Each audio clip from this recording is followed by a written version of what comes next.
baddest Danny in this bitch. It's my platform, baby, come stream on Twitch. I like 'em crazy. Yeah, Danny fucking rich, girls don't be lazy.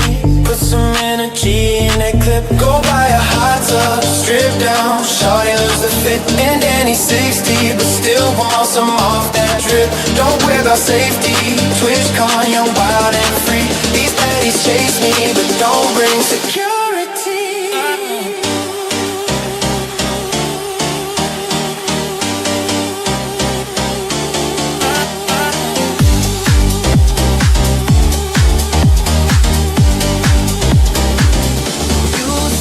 It's greedy, cause it's a 50-50 split. And I don't care that you'll get a 95 on kick. Don't be so needy.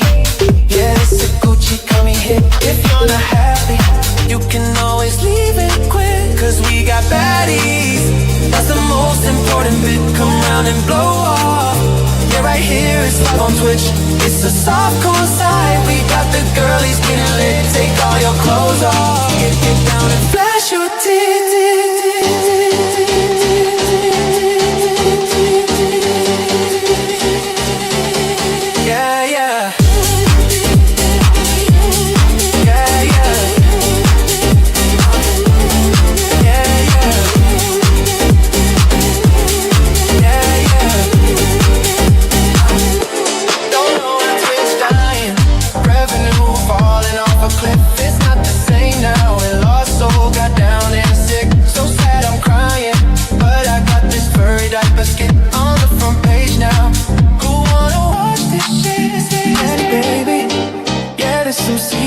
Type shit, my life a movie.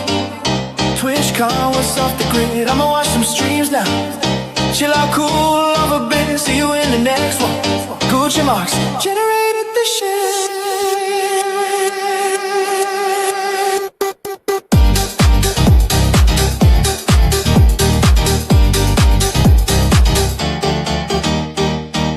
System, the company store, the paradigm of absolute control.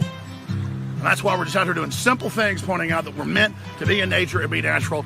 And this is where we find the source that God made to transcend the New World Order. And that's why they want to try to keep us out of it. I'm angry. I've had enough of these people. They're a bunch of Christian murderers, scum. They're on giant death factories, keeping babies alive and selling their body parts. What more do you need to know about these people? I go out and face these scum. They literally crawl out from under rocks. They have green looking skin and they run around screaming, we love Satan, we wanna eat babies. I have them on video. Hillary's in the creepy weird sick stuff, man. She sleeps in the same room with that creepy weirdo woman whose mother wears a hood over her head. What the hell? That woman number one is ugly. Imagine how bad she smells, man. I'm told her and Obama just stink. Obama and Hillary both smell like sulfur.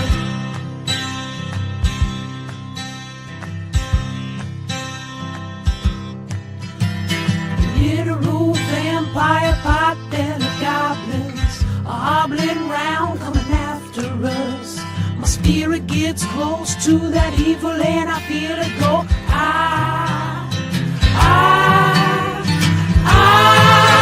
We're such self-centered crap. We don't even notice hell itself rising up against us. Millions of pointed people of the very worst type, and I'm so pissed.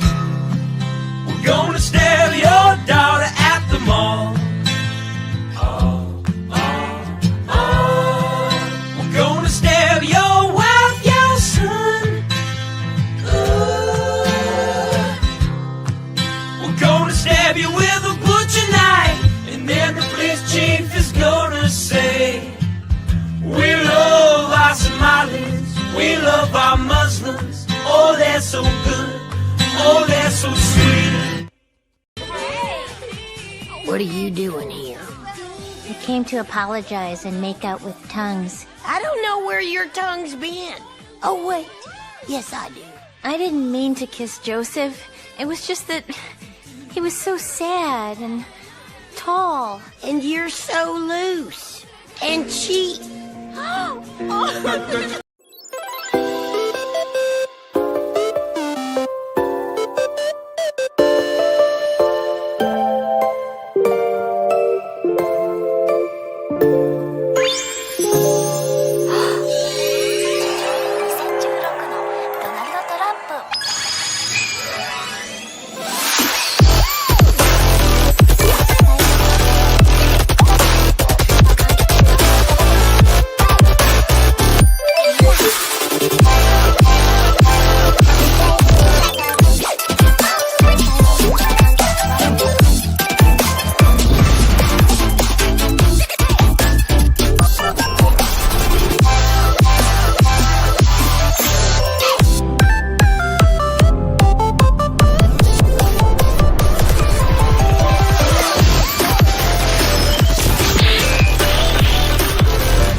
Life's stressful. I was just, I was really doing my chest. Everything's just furry. And I'm like, all right, tired of this. So I get in the shower. I'm shaving. And I'm like, you know what? I'm going to shave the balls and everything. I'm going hard. So I get everything down to a slick. I even go against the grain. Oh my God! Just on some parts to get it like baby. That hurts a little It bit. sucks. Yeah, it gets. Yeah. Let me out. Let me out of here. Get me the hell out of here. This girl, I used to hook up with her. Well, anyways, we kind of fell out of touch. She's a little weird anyway. And I had these two girls lined up. The both girls canceled on me. So she shows up and she has gained like 80 pounds.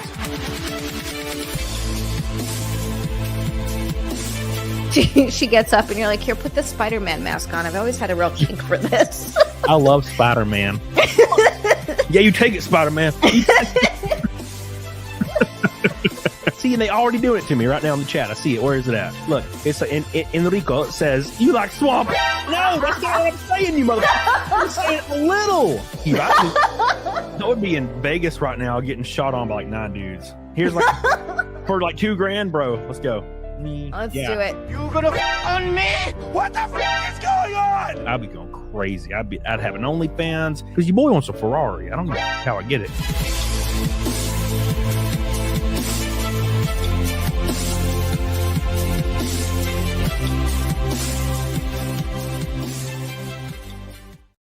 Oh my gosh. I was like, I'm going to play this intro because Zia's here. I was going to say the original Camel Thoughts intro. Oh my God, that took me back. It's so beautiful. So nice. Delicious. I forgot about the Swamp Pass. I love the Spider-Man one where it's like, I love Spider-Man. The fat Spider-Man. That image lives rent-free in my head. Bro, I'll never, like, every time I hear that, that's like one of my core memory stories from Tinder. Was that big chick, bro? Because the back shot, like the back draft smell and everything was just like unbelievable. If she ever sees any of your streams, she's gonna have to know it was her because I don't think many people no, she gain that much weight and then hook up with the same guy again. She told me, okay, she was like, when I first met her, like she used to come to my GameStop store and she was like a stick. She's real tall though. She's like 5'10". Yeah, but she was like real thin. Holy shit. Yeah, and I was like, she always thought she was hot. So obviously after my divorce, like, we connected and hooked up one time, and then obviously, I didn't talk. But she would always tell me she like really struggled. Like she worked out 24/7 and she like ran all the time, and she was like, always struggling with like body image and accountability. And then you could tell almost immediately when like the mental health day thing clicked with her, like the body positivity thing started hitting hard. Oh no. Zia, like everyone started talking about that kind of stuff. This is like ruined a lot of people, man. Bro. Like you don't have to be accountable. Just love yourself the way you are, eating 5 boxes of Debbie cakes a day. Yeah, exactly. And go ahead. Sorry. No shit. Like I remember going to her Instagram and she's like 380 pounds now. Oh no. She is so big. It is unbelievable. And I'm just like, God damn, baby, what happened? She just started loving herself too much. And it's always funny to me. It's like, you need to love yourself. And I'm like, oh, so loving myself is it completely destroying my body? Yeah. That's the opposite. No. Loving yourself means staying healthy, even though it's not fun. Yeah. Exactly. It's taking care of your body and making sure that it can carry you healthily into old age, not fucking making it so you get winded getting up off the couch. That's crazy. Love Yep. is sacrifice. Yes, it is. Thank you. Yes. By the way, boys, I put a poll up in the chat. It says I choose voted. wisely. Melons versus cake. It won't let me vote, I guess, because I'm the guy. Because you're the guy. But I would be cake all day. I'm an ass guy. I Me too. voted cake. Well, yeah, it should always be. I don't know why anybody. Women always vote for whatever they have the least of. Yeah. I'm like, I want more of that. I know. Before I got my boobs done, I would have said melons, but now I'm like, well, I have that. So Yeah, I think dudes that prefer melons like are always hooking up with fat girls, and that's their justification, right? I don't know. Bro, I shit you I feel not. like boobs or butt is very intrinsic. I shit you it's not. like being straight or gay. No, listen. I remember. See exactly my point exactly. Look what my see. No, I think men that love big boobs have like mommy issues. that makes sense too for Mike. Yeah. No, but my point is, I'll never forget when I first became single, like years ago, it was like 2016, 2017. And I'd already hung out with a few hot girls, like, cause I didn't know like where I was league wise. Apparently I fell way higher than I thought. And I remember hanging out with this one girl and she's like, you should meet my friend. Like, she's really cool. And I was like, and obviously I'm a guy, right? My first question is she hot? She said, she's really cute. And then she said, and she has huge boobs. And I'm like, okay, interesting. And I forced her to show me a picture of her. And she was literally 300 pounds. Oh my God. She has a huge everything, sir. Everything's huge. It has to be in like proportion. Everything should be in proportion to your waist. Yeah. Right. Like if your waist is like a 35 and your boobs are also a 35, that's not very good. The worst though, have you ever seen those girls that I honestly just feel sad? Those girls that are really big, they're like 300 pounds, but they have no ass. It's just like flat in the back. That is the weirdest thing. I feel like it's part of it because it's like your butt, your boobs are natural, or you go get them, but like your butt is very indicative of your overall activeness in life. Like, yeah, I naturally kind of have a wide butt, but when I'm less active, like right now, I don't go hiking or anything anymore. It's more flat and wide. I don't know. It's pretty huge. No, there was this girl. I told that story last stream, coincidentally, of that time Egg like smashed that big ass chick. Yeah. In the hotel room, and she was like 300 and something pounds, right? Yeah. So she literally all of her weight was above her pelvic region. Oh, like when they have like the like stick legs. She literally had like skinny legs and a skinny ass, and then it went up. She looked like an ice cream cone, like a big ice cream cone. Unfortunate. And I was like, damn, man, that sucks. You didn't get any of that on your ass. It's all on your gullet. That's a bummer. Yeah. I also think that proportion matters too. Like the biggest ass isn't necessarily the nicest. Like I've seen girls that are just really fit and their ass isn't huge, but it's just shaped so nicely. It's like round. Yeah. Like from the side, it's like a nice bubble butt. And you're just like, damn. I like when they have like the tiny little bit of indent, like not on their hips, but like on the butt cheek, like 3 inches out, and it's like a little indent, and it's like I don't know. That's like the really fit women. Shape. Yeah. Yes. Yeah. I think those look nice. Toasty says I'm shaped like an Asian girl. I don't even know what that means. What? What does that mean, Toasty? Flat? Are you an Asian girl? Like, no, she's whiter. She looks white. I don't know. I think she's Latina. Maybe. I'm pretty one sure of those white Latinas. They're just white. Speaking of white, don't forget, guys, we are up against the 593rd naked snake in a row. 593. I don't know if Zia's doing bikini if we hit it, but if we do hit bikini, it'll be a bikini off between Jesse and Zia. I haven't been to the gym in 2 weeks, so I want to cry. It's fine. Bikini on. Bikini on. Yeah. You have a weird genetic core thing though, where your core always looks like you lift shit. I guess I don't do any core work, to be honest with you. It's You mostly don't? Yeah, no, that's how that works. Like, ask every dude at the gym that has like a 90 pack that's veiny. But dude, what do you do for core workout? And they'll be like, I don't ever work out core. Yeah, and I'm like, yeah, never. No. I did get my dad's core for some reason. I guess I'll take it. Yeah. Thank you, PS2 Chopper, for 10 gifted memberships. I love you, buddy. I appreciate you. We're 30 likes away from 100. Make sure you spam the like button as hard as you can. Mr. Rob says, hey, Zia, let's go Red Wings with an orange boy. There he is. There comes freaking Mal busting in like a freak, like Mr. X in Resident Evil 2. He opens the door and then we hear Loki screaming. He's just, he knocks the door down. God, why does he do that? Why can't he just squeeze in? Thank you, Rob. I appreciate you, brother. Thank you. So how you been, Zia? We just kind of started talking about tits and ass. How you been? Always talking about tits and ass. You know what? I've been better. I've talked about this extensively on my stream, so I won't get into it like too crazily, but I started doing this new therapy thing. It's called SSP, and you're supposed to listen to this music. It's called the Safe and Sound Protocol. And you listen to this music that's tuned to a certain tone that's supposed to help calm your vagus nerve and make you feel safer. And I've always had really bad anxiety. Like it's been a part of my life forever. It comes in waves. Sometimes it's worse. Sometimes it's better, but I've been making it through. It hasn't, I'm still doing things. I'm getting through the stuff. It sucks, but it's not the worst thing in the world. This fucking therapy fucked my day up so bad. I've never experienced so many panic attacks so intensely, I think, ever in my whole life. I guess this can happen for some people if you have like a sensitive system or if you have a lot of trauma growing up or whatever bullshit, just like brings it all to the surface. I was not prepared.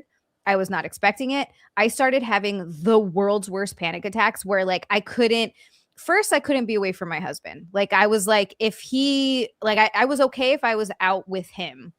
I was not okay if I was out by myself. And the panic attacks, they just like wouldn't go away. They just kept fucking, like usually I'd have a panic attack and then it would peak and then it'd go away. And I was fine. And I was like, okay, that sucked, but whatever.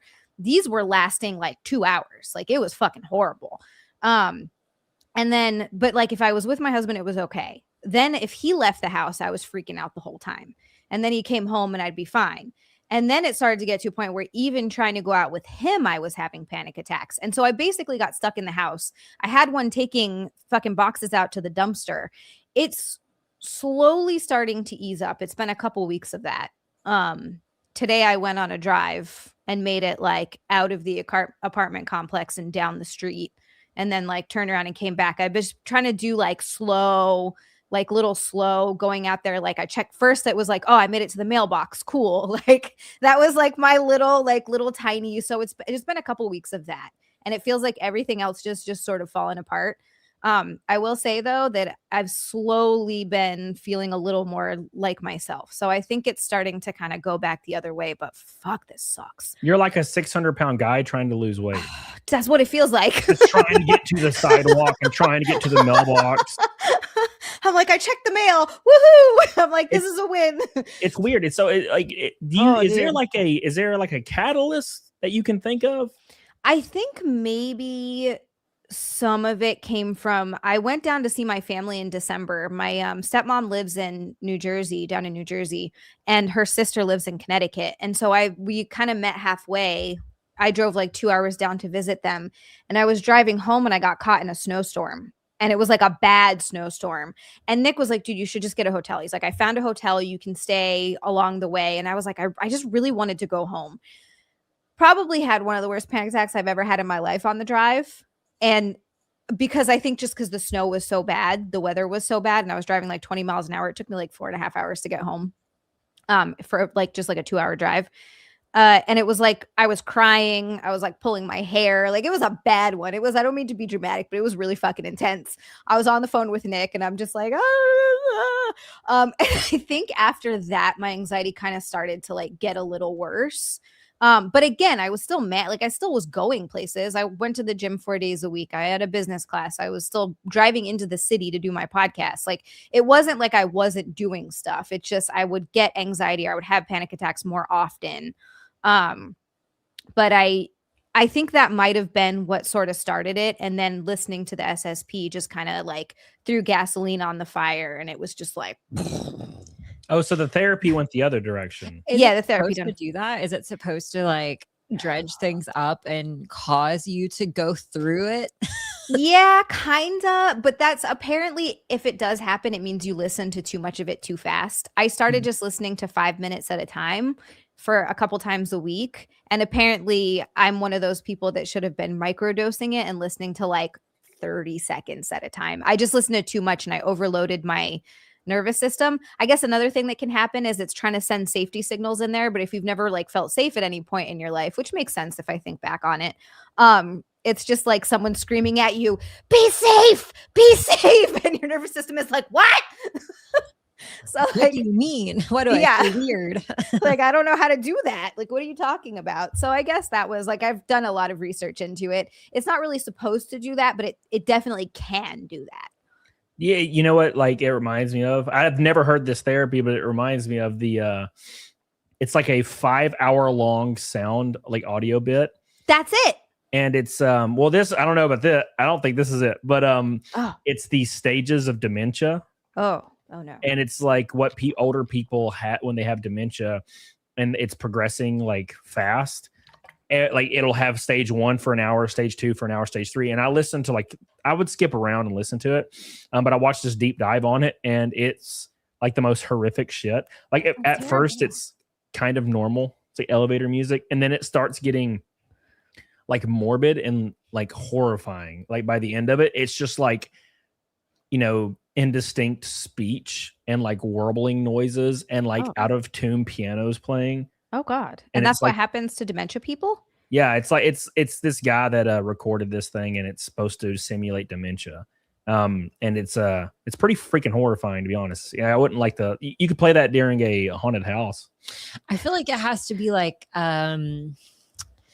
a symbolic kind of representation. Symbolic is the worst word to use for this, but it gets the point across, because I think it's just the fact that I don't think they literally hear things, right? Like it's not like that. It's just like the confusion that the sound bites cause you is like maybe similar to the same confusion that they experience. Toasty's like, it sounds scary. That's the point. It's fucking terrifying.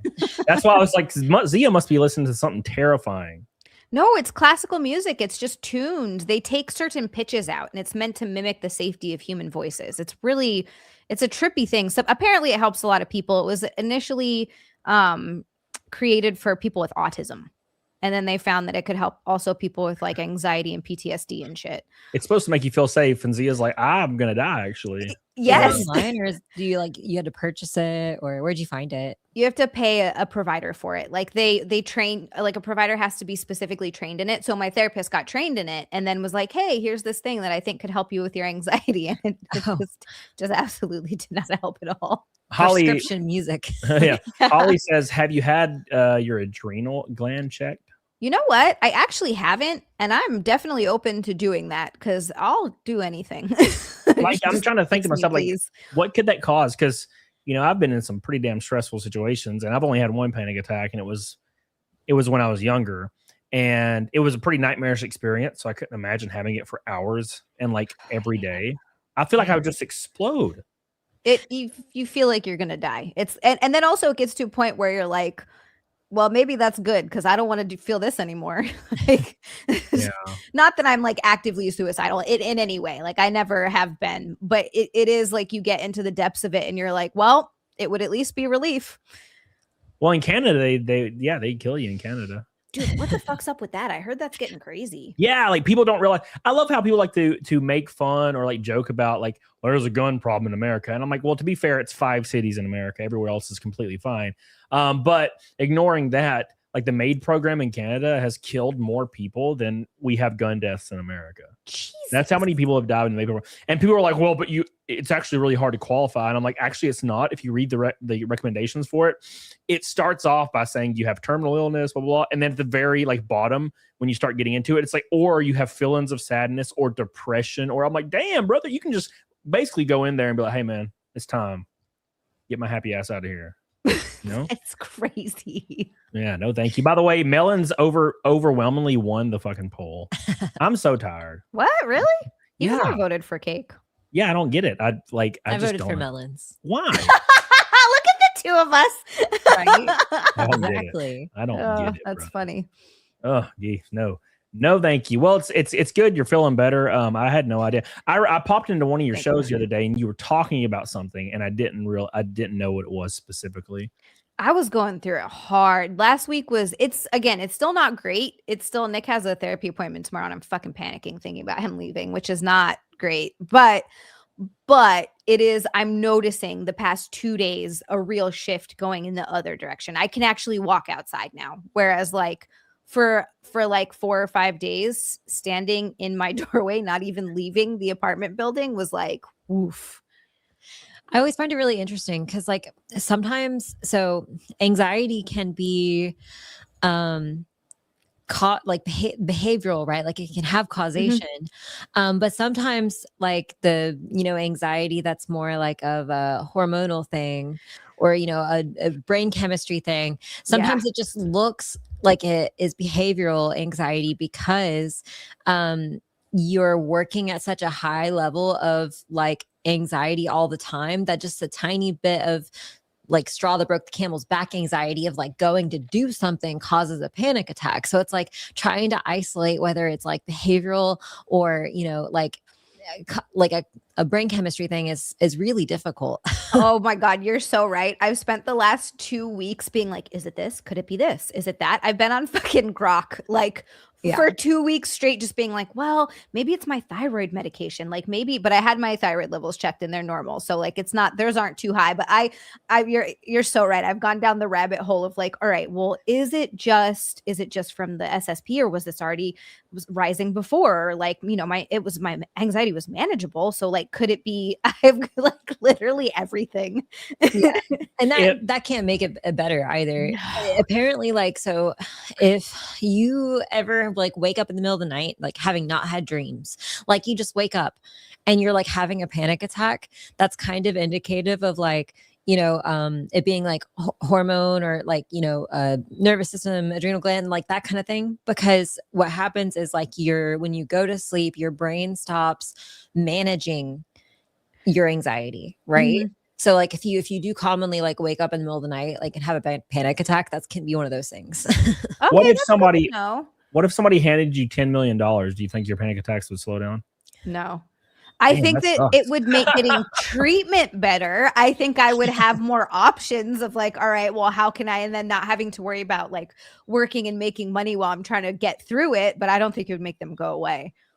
Yeah, I don't know, man. I feel like $1 million. How could you have a panic attack while in a Ferrari? No.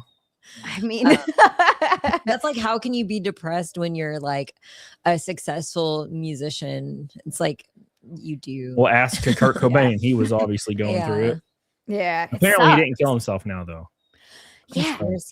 Apparently, it's now a homicide. But they're never going to figure it out. No, they reopened the case though. Do you guys think it was Courtney Love for real? Maybe, or somebody that she knows, or somebody that probably. I mean, maybe. I don't know. He was just super depressed though. Like it's one of those things where you have no idea. I have always leaned towards the logical like outcome to that whole deal is he was very, very depressed, suicidal, wants to play music, starts the music thing, becomes the biggest band in the world, platinum records left and right. Everybody wants a piece of him. And then he sat in a room quietly and he was like, I don't feel any better. And I think that's like a catalyst for being like, yeah, fuck it. I'm out. This is stupid. Right. Because you think money, success, and all your dreams acquired will cure you of everything. And it doesn't at all. It might even make it worse because now you have an expectation. I feel like now I think we're just genetically predisposed to be like, if you think about it, what causes our emotions and our happiness and all of that jazz, it's like all predetermined in how your body is balanced and functioning. And like, your behavioral and your mind can control it to some extent. But I think we all kind of fall back to our nominal plateau of genetically predisposed happiness level, no matter like how successful, how much stuff you have, how much of your dreams have come true. Like Cody racing in NASCAR, like, you never thought you would do that. Mm-hmm. You never thought even when you were racing in GNSS, you never thought you would race in NASCAR. And like, you were so excited to do it and so happy. And then now it's like, well, yeah, now I'm just like, I feel the same. By the way, Loki's in chat. Look at him. Hey. He's screaming in chat. He's screaming in chat. Speaking of screaming in chat, so I wanted to pull this up because I can already predict the future. Okay, so Sabrina Carpenter, her like shtick online, or I guess in the popular world, is she's like a hyper misandrist. You know? Oh boy, what's a misandrist? It's the opposite of a misogynist. It's like when people that hate men. I whenever I'm trying to say that, I just say like the woman version of misogyny. I didn't even know there was a word for that. Yeah, it's called misandry. Anyways, is that the name of the character on Game of Thrones? I don't know. Anyways, very close, I think. Yeah. So maybe the same even. So she's her like whole shtick is about how she hates men, and like in all of her videos, like men are getting dragged around and they're slaves or whatnot. And so she got her whole crowd at Lollapalooza to talk, like to chant that men are useless. Look at this. What do you call it? Come on! Stupid! Or is it? I don't know what. Well, maybe it. But there's a cuter word for it. I know. Anyways, this is helping. I just Googled it. Hold on. It says a female misogynist is simply called a misogynist, as the term denotes a person who hates or holds contempt for women. Oh, I see. Yeah. What? Yeah. Anyways, so she's saying this, and I'm thinking to myself, imagine if she got imagine if there was a male pop star, right? Imagine there's a male pop star and he gets the whole crowd to chant that women are useless and like cum dumpsters. People would be losing their minds. They would be losing their absolute minds. And I can already predict the future with Sabrina Carpenter. Here's what's going to happen with Sabrina Carpenter. In a year or 2 or 3, she's going to meet an absolute chat of a man and get married and become a trad girl, just like JoJo Siwa was. I was just going to say, did that just happen to JoJo Siwa? Yeah, JoJo Siwa was like, her entire shtick was she's over the top flamboyantly gay. Like it's everything about her personality was gay. And overnight, she meets like this absolute just beautiful chat of a man. And now she's like with him and dressing like Marilyn Monroe and like in dresses. And like she's a trad woman now. And I'm like, I guarantee you. Emma Watson too, Purple Cassius. Emma Watson. Yeah, the last 10, 15 years, Emma Watson's been going around talking about the patriarchy and evil men and how women like, don't need men and women need to be independent and blah, blah, blah. And then she marries a billionaire. And I'm like, oh shit, wow. Yeah. I mean, I would do the same thing. I'm just saying it goes against what they were saying before. Like if it was me. I think you can still hate men and use them though. No, you never hated them. You never hated them to begin. If you truly hated them, you wouldn't like join forces, brother. Yeah, it's not like she needs the money or the help. No. She's just like, yeah. What it comes down to as humans, we're social creatures and we're meant to couple up. We're meant to rely on someone else. Like there's a reason that we fall in love. There's a reason. And I don't think it's just because society forced it on us at all. I think that's just part of human evolution is we find people to couple up with and start a family. Like I think that that's just a normal part of it. It doesn't have to turn into some like, well, I don't care whether you have a traditional relationship where the girl stays home and is more trad wife or whether she works and he'd like, it doesn't fucking matter. I think no matter what, at the end of the day, we need each other because that's what humans are meant to do. And we feel safer and more comfortable and happier when we're in a healthy sort of relationship. So it's been turned into this weird thing where, well, I don't need a man. And it's like, I probably don't need one, but as a human, you do need a partner, I think. Yeah, I don't think it's like the end of the world to just admit that like men and women have their strengths and weaknesses, and fine. They vibe off of each other pretty well. Yeah. And then I think what ruins it is you have one relationship on either side, men or women, right? That completely ruin it for everyone else. Like you see one story about this man taking advantage of a woman, or vice versa, and it's like all men are bad and all women are bad, right? When in actuality, like a lot of like women need men need women, right? But that's like apparently taboo to say, especially on social media. It's like you're not allowed to say that shit for some weird ass reason. Doesn't make any damn sense. Billy says, what is the music Z is talking about? Also, I don't have anxiety as bad as others, which I'm thankful for. I can talk to anyone, and PDH knows that. He can definitely talk. He can be like, check out my goddamn, what is it he has? His little Steam Deck. Is that a euphemism for No, it's a thing that plays video games. Yeah, he's all about that. MBT Steve. Says, regarding the current female pop industrial complex, it's the most boring performative garbage. Rewind 8 to 10 years and female pop was in a much better place. It's all the same shit. Like, it's all. I miss the Spice Girls. They're all, yeah, they're all in like the, like kind of like onesie sparkling dress, and they have the backup dancer. It's the same shit it's been for like 30 years now. And I don't know how it even remotely stays relevant. Now, I know it's definitely not as big as it used to be, but the fact that like people like Taylor Swift can still exist, and all these people can still exist and do the same act, the same show, the same music, like, it's insane to me that it's still around, because genres have changed out. Like, you can watch the top 10 artists every decade. It's like, maybe in the 70s it was pretty diverse, but now like 90s, 2000s, 2010s, it's all hip hop. Maybe we like reached a like mental evolution plateau, and they've like maximized whatever that pop music does to itch our brains, you know, the mass populace, like whatever it does to their brains is, well, it's like what Zia said. Pleasant. It's like the same music Zia's listening to, which plays certain notes to make her feel safe. Yeah. It's like that, but it like it's catchy enough, simple enough. Like I've always talked about, and this is like my grievance I've had for a long time, and I know there's nothing I can do about it, so I don't really harp on it too much. But you know, popularized music, especially nowadays, it's made by a boardroom. They understand the recipe to make it simple enough for people to understand and digest, especially people that have no like concept of like anything musical. They have no idea what notes, keys are, what BPM is, what time signature changes are. They want a 4/4 song with a catchy chorus that plays like 8 times in a 3-minute song. And that's all they want. And maybe 2 verses, and that's fucking pushing it.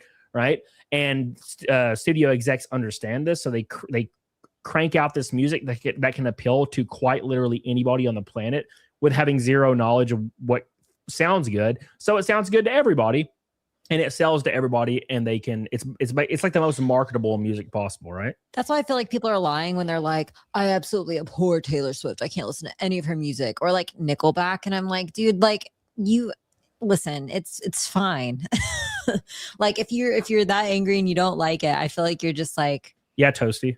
You just don't want to agree with all the masses on anything. No, I get it. I understand that it's very listenable and digestible. Yeah. I totally understand. It's just not what I prefer, because I'm like, you know, I like Dream Theater and shit like that. When you're musically inclined, I feel like you require more complexity. Like you could probably listen to Taylor Swift if it was like background music and you were doing something else. But maybe. like I have a hard time with it. For like, it's hard to explain. I understand too. Like there are some songs that I hear and I'm like, okay, like Toxic by Britney Spears. I'm like, all right, I can understand that that's a good song. I get why people like it. It is catchy. But like 99% of it, I have a really hard time listening to. It's like nails on a chalkboard, and I don't know how else to describe it. Pop music just, I don't know. It has the opposite effect on me, where where I know it's supposed to be catchy, but I'm just like, ugh. That's me with Volbeat. Every time it comes on in the gym, I'm like, I fucking hate Zia. I texted her the other day. I was like, fucking Volbeat just came on, and I hate you. I love Volbeat. It's just I'm like, oh, fuck this. We got permission. God, I hate that stuff. I like them a lot. I don't get it. Vocals make me want to die. I don't like they have some songs that are like a little too weird and kind of outside of the genre, where I'm like, what the fuck is this? But I like 90% of their stuff when I hear it. Yeah. I don't know. I listen to slop. I got a drum set. I got a drum set. Yeah. It's ready to go. I'm so excited. Why have you not put any videos up? Yeah. Well, because I still suck. I haven't played in like 15 years. So you should do a whole progression though. Like you should film it. Start from the beginning. Yeah. Here's me sucking ass, guys. We'll get there. She wants to be on Drumeo, like that one people rag chick. on you so hard, and then like you just show them up completely later. Yeah, I wonder. That's actually a really good idea. I should see. I ordered a few more things. I can't stream with it yet because we need a couple of cables, and then Nick got a cable so I can hook my phone up to it, which hopefully means I can play along the songs. That's going to be my goal. But from now, I've just been starting with just like getting used to playing a little bit again, which is I did get Drumeo, and so I've been starting with that. But yeah, my fills are shit. My fills are absolute shit. Yeah, dude, my fills are shit too. My fills are always. I used to sit down at a drum set all the time in this studio with this band I was in for a while, and I could tear it up. I could tear up like double bass, like just like a monster. That's impressive. I was like just naturally inclined to double bass, and I loved it. But like I just couldn't do fills at all. I started getting a little bit better at it, but I don't have a way to do it now. I mean, I have an electric drum set downstairs, but it's like got like one kick pedal, and I'm like, I need both. I need two of these fuckers. I have a single right now. No beat at all. Like, you know when you start driving and like you're trying to go around a curve and you're jerky, Yeah, and you haven't realized you feel the curve or whatever. That has always been me with everything, including drums. Like playing rock band, back in the day, and drums were the freaking worst for me. None of it flowed naturally for me. I was just like always off. That's so funny. I don't know, maybe it's just because I grew up around music, or just I guess maybe more naturally inclined to it. But I played guitar. I took some guitar lessons and it was fine. Like it wasn't horrible, but I just found myself not enjoying it and not being as good at it. Whereas the drums, I could just pick it up and sort of play no matter what. Even now, like, yeah, I suck, but I can still play. It's weird how I just was like naturally drawn into that. But I guess my dad's a drummer. I don't know. Maybe it really is passed down like that. It's hereditary. Maybe it really is hereditary. Yeah. Yeah. Jay Tinzel says, my neighbor is outside right now, shadowboxing in his underwear. I opened the back door and said, I'm going for the haymaker before bull fucking my mom tonight. Thank you, Jay Tinzel. I appreciate you. Yeah, when I see people shadow boxing in the gym, I'm like, my whole body like tenses up, cringe. It's so cringe. Like, how do you have look, like I'm not harping on what you want to do with yourself, but how can you do this in a full packed ass gym and not want to kick your ass, like your own ass? I would want to kick my own ass if I was shadow boxing in the corner. You know what I'm saying? That's weird. Like go hit the heavy bag. We got a heavy bag in there. We got a speed bag too. Go hit those bitches. Yeah, what is shadow boxing supposed to do? What are they working on with that? I don't know. I used to shadow box when I was 9 after I watched Rocky for the first time. But it was because I was gay. I was gay. Like, that's the point. I was a 9-year-old kid, and I remember going out. I had just finished, like, I bought my parents bought me Rocky 1 through 5 on VHS. And I remember watching through all of them and being blown away. And I put like these little shitty gloves on that I've had for like since I was little. And I went outside and I was on the front porch of my grandma's house shadow boxing. And like cars were going by and I was like, yeah, motherfucker, I'm a badass. Look at this car's looking at me shadow box. And I'm like a little obese 9-year-old. I'm fucking they probably were looking at you and it probably made their day. Look at that fat little fuck shadow boxing on the porch. I was picturing a little fat Cody.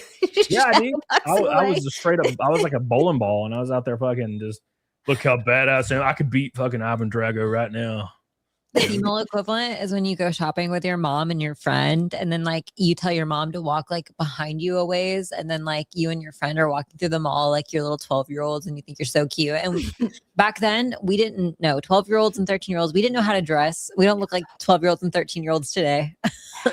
Yeah. No. Oh my God. The sparkly eye stuff. And I used to put sparkles all over my chest. They had that like body spray with the sparkles in it. Yeah. It looks so bad. It looks so bad. My outfits were not cute. They were not cute at all. You know what changed? You know what changed the game for me? Like double XL hoodies. Bro, like when I got my first double XL hoodie, I thought like I had like long hair and I was fat, obviously. I had long hair and I'd straightened my hair and it was like really long and beautiful. I had beautiful hair, but I was fat as fuck. I believe that. And when I found, because every single shirt I put on, it did not matter what it was. It like strangled me. So I looked like a sausage. But as soon as I got my double XL like hoodie, I was walking around the mall. All the scene girls were walking around and I was like, I'm badass. I'm definitely going to have sex with one of these girls one day.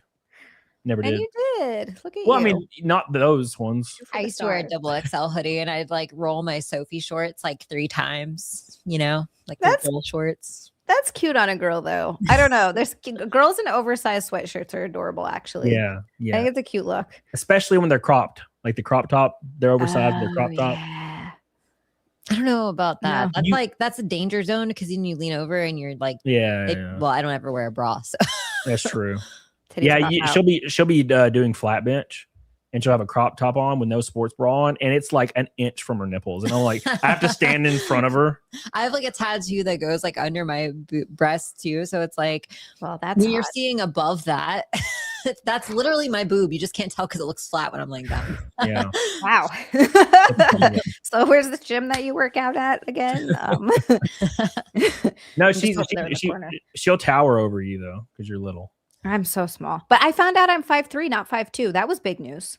That's not so small. I'm 5'5". Hey, it's only 2 inches. 2 inches is a lot though when you look at it side by side. Cody, I was waiting for that. Thank you. Anytime. It feels so good. 2 inches is actually like a lot. It's Hell a yeah, lot. brother. I agree. It's a lot. Daniel Robertson says, listen, Zia on drums, Cody on guitar, I got vocals, PDH better learn some bass. Yeah, I might do bass. She could easily do it. She could easily do it. Bass is for bitches. I was gonna say, well, bass is also like easier to pick up on. I feel like Yeah. you could do Yeah, it. bass is it's baby shit, brother. Baby shit. I can pick up a bass and play fucking Les Claypool slap shit. And I don't even play bass. It's easy, man. It's easy. Anyways, speaking of bass, Toasty says I'm 5 feet. 5 feet. She's pocket sized. Yep. I could put her in my pocket. Make sure you guys like the stream. Get the hell on it. Diggity dog on it. I'm going to pull up a video I want you guys to see. It's about fat people. Also, don't forget, we are up against the 592nd Naked Snake in a row. And we have a double bikini night on deck with Zia and PDH on deck for the ultimate goal, the double bikini off. I won't even do Naked Snake. I'll just sit in the background, let them bikini it off. What song will I play, though? Turn down for beep, beep, beep. I get struck as fuck, though. Oh, yeah. As soon as it's like, turn down for what? My whole channel gets Do deleted. you like the Indian version? You know how they have like the Indian version of all the songs now? And they're so great. I love all of them. Does that get struck? Probably. Bro, the biggest YouTube channel in the world's an Indian channel. I love the Indian version of all like the rap songs or pop songs. It's Turn so down great. for what? Yeah. It's like my favorite thing. I don't know why I haven't made a playlist yet. Turn down for what? Yeah. Anyways, let's pull up this video. Thank you guys for all the love tonight. We are a pink and a red boy from a rainbow night. Hell yeah, brother. Thank you so much. Holly says, is shadow fapping a thing? Oh yeah. Oh my God. Oh yeah, brother. Pretty sure we all did that a bunch when we were younger. Remember, this was like flipping someone off. You're like, yeah, dude. Yeah, for a while. No, I'll never forget. This is not shadow fapping, but it just reminded me. I remember being in I think it was 8th or 9th grade. Maybe, yeah, I think it was 8th or 9th. I can't remember which one. It's probably not. It was high school, so it was probably 9th. And I remember it's like when all the girls started wearing the most hookerish shit. Yeah. And I mean lazy hooker. So they would have those low-rise sweats on and pulled up. Yeah, and a crop top and and I'm this fat little pimply kid. Probably wearing 3 push-up bras at once. Yeah, dude. Yeah. Not from experience or anything. And I remember being in school and be like, holy shit, every single girl had that shit going on. And I was like, this feels illegal. This feels wrong. Because I'm like a fucking pimply little kid. I'm like, this is wild. They are all look like adults, and I'm like a fat little stupid kid. Speaking of embarrassing, flicking people off and stuff, because now I feel like that's so cringe, to do the whole and yeah. So I saw it on a movie once, and I hate myself for this. This is one of those things that stories you hate telling, even though it's not even that bad. But I saw in a movie this girl was flicking somebody off, and then she licked her middle finger, and I did that in high school to somebody, and I think about it all the time, and I think about the look on their face when I did it, and I was like, okay, that wasn't hot, that was just gross. We all have to do it. 13, an ugly duckling, I was not cute. I find that so hard to believe. She was a little goblin. It was weird. It doesn't make sense. No, that's crazy. Yeah, she looks like a little goblin. You know that what was that kid that is vigorously shaking her finger? Oh, the hairbrush girl. Yeah, yeah, that looks like me. When shaking I was hairbrush. Yeah, this literally looks identical. I mean, identical to Jessie when she was a little kid. This little kid right here. Very close, yes. All of her little pictures look just like this. Literally. She's really intense about that hairbrush. Holy shit. Her face. And I was very like that. I would get really mad easy and I don't know. Yeah. Some things never change. Yeah, you know what I'm saying? Oh my God. You do get pretty pissed. I'm like the most patient person. Shit. What's up, gotcha, son? Hey, make sure you guys like the show. So I want to pull this up because this is a Jillian Michaels versus 20 body positivity activists. The fact that there's more than 20 body positivity activists left is pretty insane to me. But it is funny because I want to point out something really funny that's like almost like an Easter egg in this video. So obviously, you guys know with like the Jubilee, people have to race to the seat to argue. Like they have to race to the seat to like debate the girl. Okay. Watch the girl that wins the first debate, like seat race. It's like the thinnest girl in the entire group. Way worse. What? That does sound okay. Look, I have always felt this way, and I know someone's going to come in and tell me, well, no, it is offensive because little people feel this way. But I'm sorry, you're telling me little person is less offensive than midget? I don't know. Like, I know that sounds crazy, but it's like, oh, you're just a little person. Yeah. To me, that sounds like way worse. It sounds like you're like, oh, you're not enough, right? Yeah. Now, like, I will say though, you're a lesser person. I will say, yeah. I will say the word midget has that kind of midget, like it's a fun word to say. Which it has one of those. Usually means it's bad. Like words that rolls really bounce a lot. Like every like really fucked up slur. Anything that ends in get or got, you know, it's something with it. Like slurs that have the bounce like roll. Yeah, it's like for some reason they feel rough, and midgets that way. Yeah, you're like, ooh, shit, midget. You know, it just sounds. What about dwarf? Dwarf sounds cool. You know, dwarf? Like a mythical creature. Yes, I would love it to be sounds like they're mining in the mountains. Exactly. It sounds like you're about to axe my head off. You know what I'm saying? But I just love how she's like, the word obese is offensive. So I'm going to say fat piece of shit instead. That's not what that sounds like. Fat bodied. If a medical term is offensive to you, then you probably are wrong. Yeah, 100%. Problems. Check. The World Health Organization and Center for Disease Controls and Prevention, excess body fat, particularly at levels classified as obesity, is associated with risk, type 2 diabetes, cardiovascular disease, certain cancers, high blood pressure, and premature death. However, body fat's not the only determinant. Yeah, no shit. Like jumping off of a cliff. Yeah, it's going to result in a higher percentage of a broken femur than me sleeping. But it does. The cliff isn't the only reason I broke the femur, brother. Yeah. You know what I'm saying? Like you're not gonna become obese. Like no one is gonna work up to becoming obese eating healthy foods. It's like once you get to a certain point, like maybe yes, you start eating healthier and you're still eating too many calories, like because you're so used to overeating. But if you had started out with a healthy diet, you probably wouldn't have overeaten to start with. No one's gonna be like, I just had an apple. Now I absolutely have to have another apple. Like you see what it is? So you got that light ice cream the other day. I didn't even know I did that, but yeah. Yeah. So she got some light ice cream, and I bit I made a tiny little cone, and I bit it, and I was like, "Fuck, that's great." Yeah. That's the whole thing. That's it. Yeah. It's like, damn, that was great. And now I'm like, I'm not going to eat another one of these until maybe next Sunday. Yeah. Maybe if I even feel like it. I'm gonna eat an ice cream cone again after this stream, even though I already had one 2 days ago. But anyways, my point is like the people that are on the other end of this, they will eat like an entire box of Little Debbie cakes, right? Plus a piece of cheesecake, plus their ice cream at 9 p.m., plus all their meals included in the day, maybe some alcohol. Usually if it's a guy like, you know, Mike, they're taking in fucking 20 damn beers, Mike.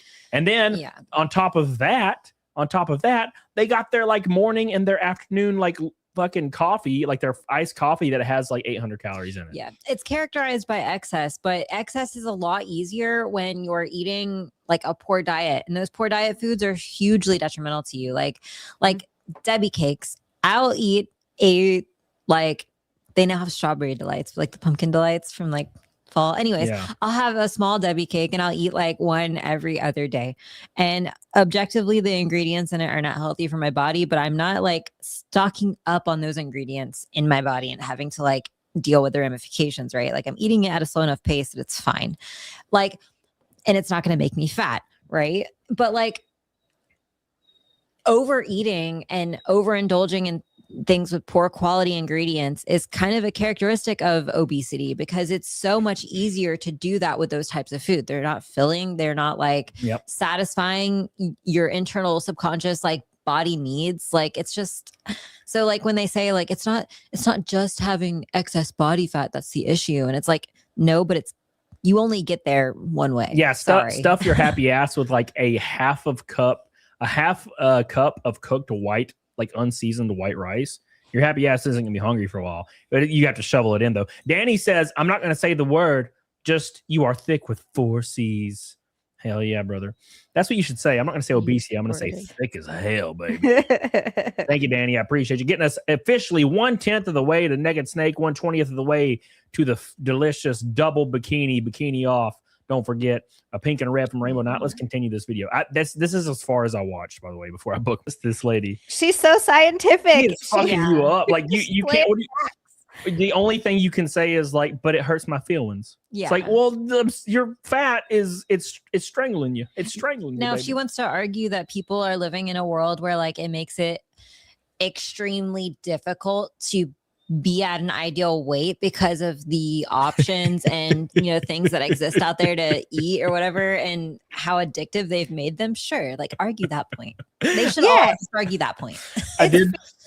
I did think that, Greg, when she says literally, I've never heard fat scream. She was like, your fat starts to scream literally. And I was like, I don't know if it's screaming. They don't got little mouths. Could you imagine? You're just like sitting there trying to sleep and you just hear screams.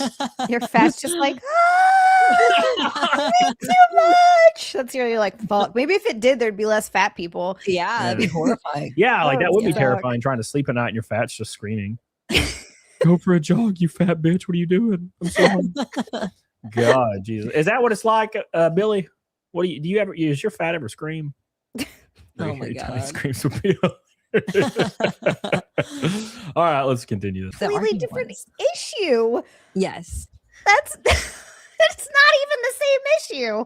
Oh, She ran Lord. to that chair, not even for what she was supposed to run to that chair for. Well, it's because everything they're going to bring up, like everything they're going to argue against, like why it's dangerous to be obese, is all going to be like, well, whatever your claims are, they hurt my feelings, therefore you're wrong. And I to be fair, it is really satisfying watching the like body positivity movement crash and burn.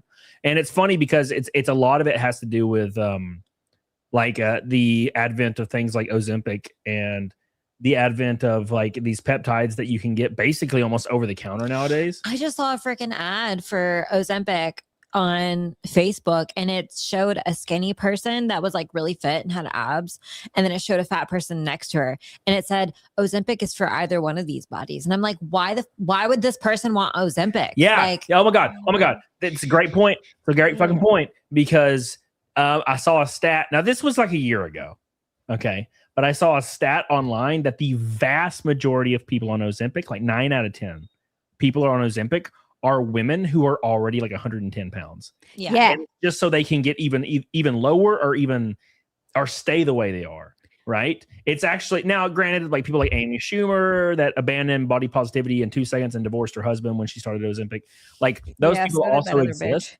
Yeah, and it's growing. I mean, that the no pun intended, but the amount of percentage that's growing for people that are obese to get on peptides, that's growing, but it was popularized by like thin women and fitness influencers. Yeah. Bodybuilders have been on peptides for the last 30 years. Oh, I actually didn't know that. Yeah, dude. Oh, shit. No, I've been at the gym before, and a fucking guy with like 90 abs on his eyeballs came up to me and asked me like if I had any interest in getting into peptides. And it was while I was cutting. That's crazy. He came up to me and he's like, "You're looking cut, brother." And I was like, "Oh my God, thank you. I am down 25 pounds, sir. I appreciate that." And he was like, "You ever got like Guys wanted are to just get like into women. and then he was like, "Hey, like you ever like thought about getting into peptides? Like I can help you get into peptides." And I'm like, "But I'm already doing so well." Yeah. And he's like, "Yeah, but it'll send it into fucking overdrive." Yeah. On peptides. Too much for me. I don't like that the super skinny look is starting to come back again.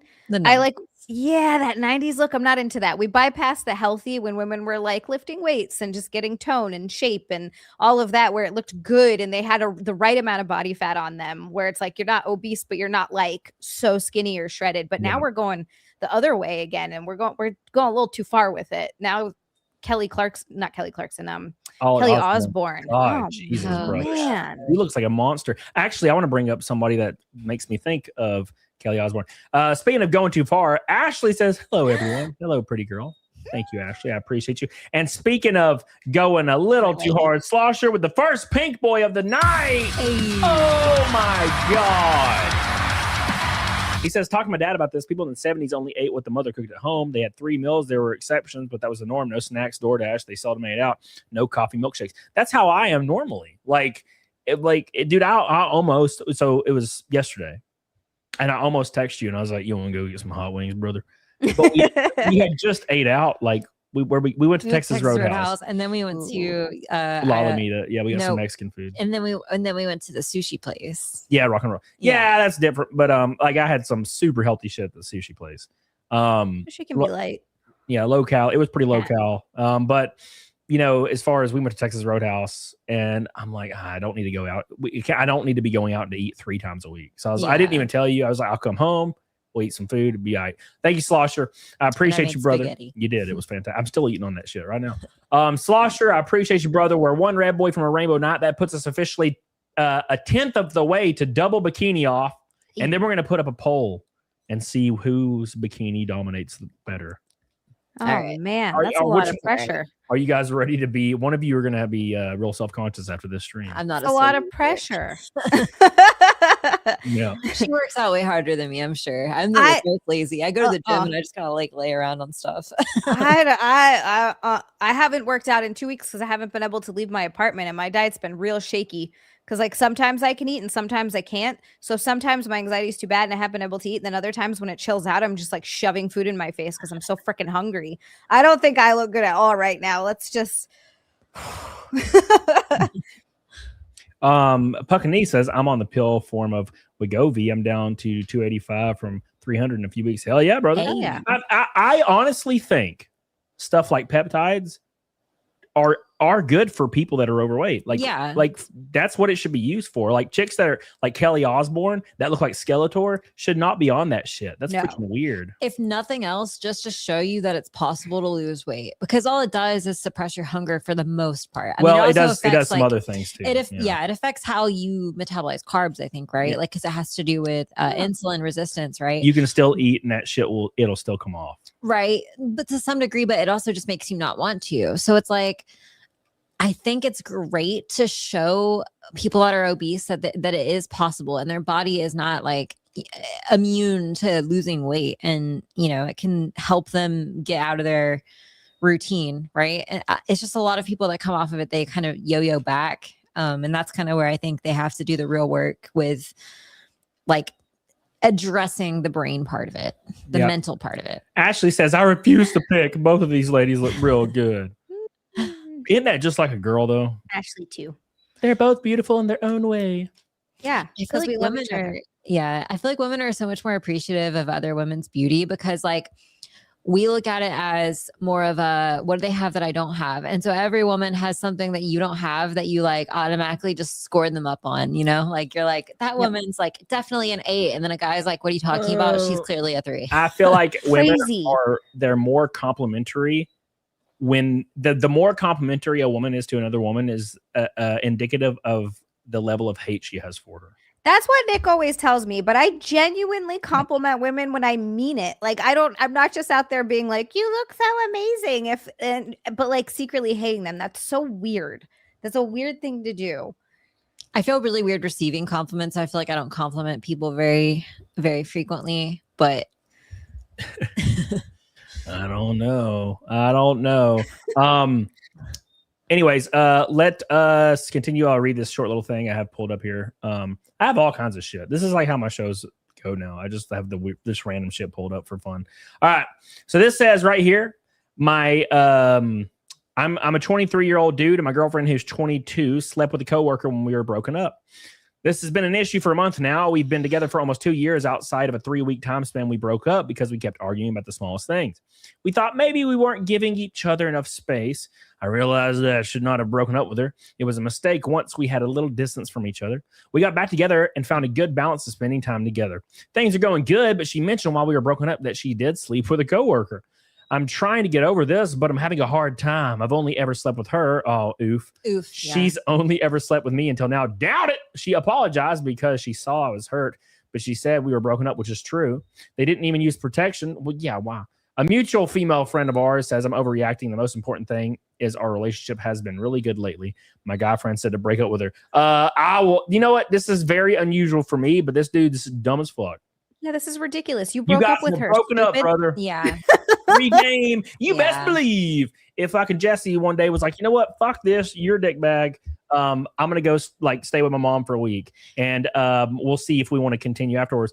Dude, I'll have 5 girls over the next day. It's a little suspicious to me though, Yeah. that like, so what's suspicious to me in this story is that she was apparently like only ever with him, and then she slept with somebody else, and it was kind of like blasé to her, like it wasn't a big deal. I'm like, no, if it was like, if she really only had sex with him, it would have been like a really huge deal to her to sleep with somebody else. I just feels like it feels unlikely that she's actually only slept with him. No, that's a bullshit, brother. That is bullshit. By the way, Ryan, you are not unattractive. I see you right down there. You got a beautiful little face on you. Is that his picture in the YouTube thing? Yeah, he looks great. Is that really he's not you? unattractive You're at all. definitely attractive. I'd kiss him. Yeah. On his lippies. You know, we love you, Toasty. No, dude. He looks like Flynn Rider from Tangled. All right. It Anyways, does actually.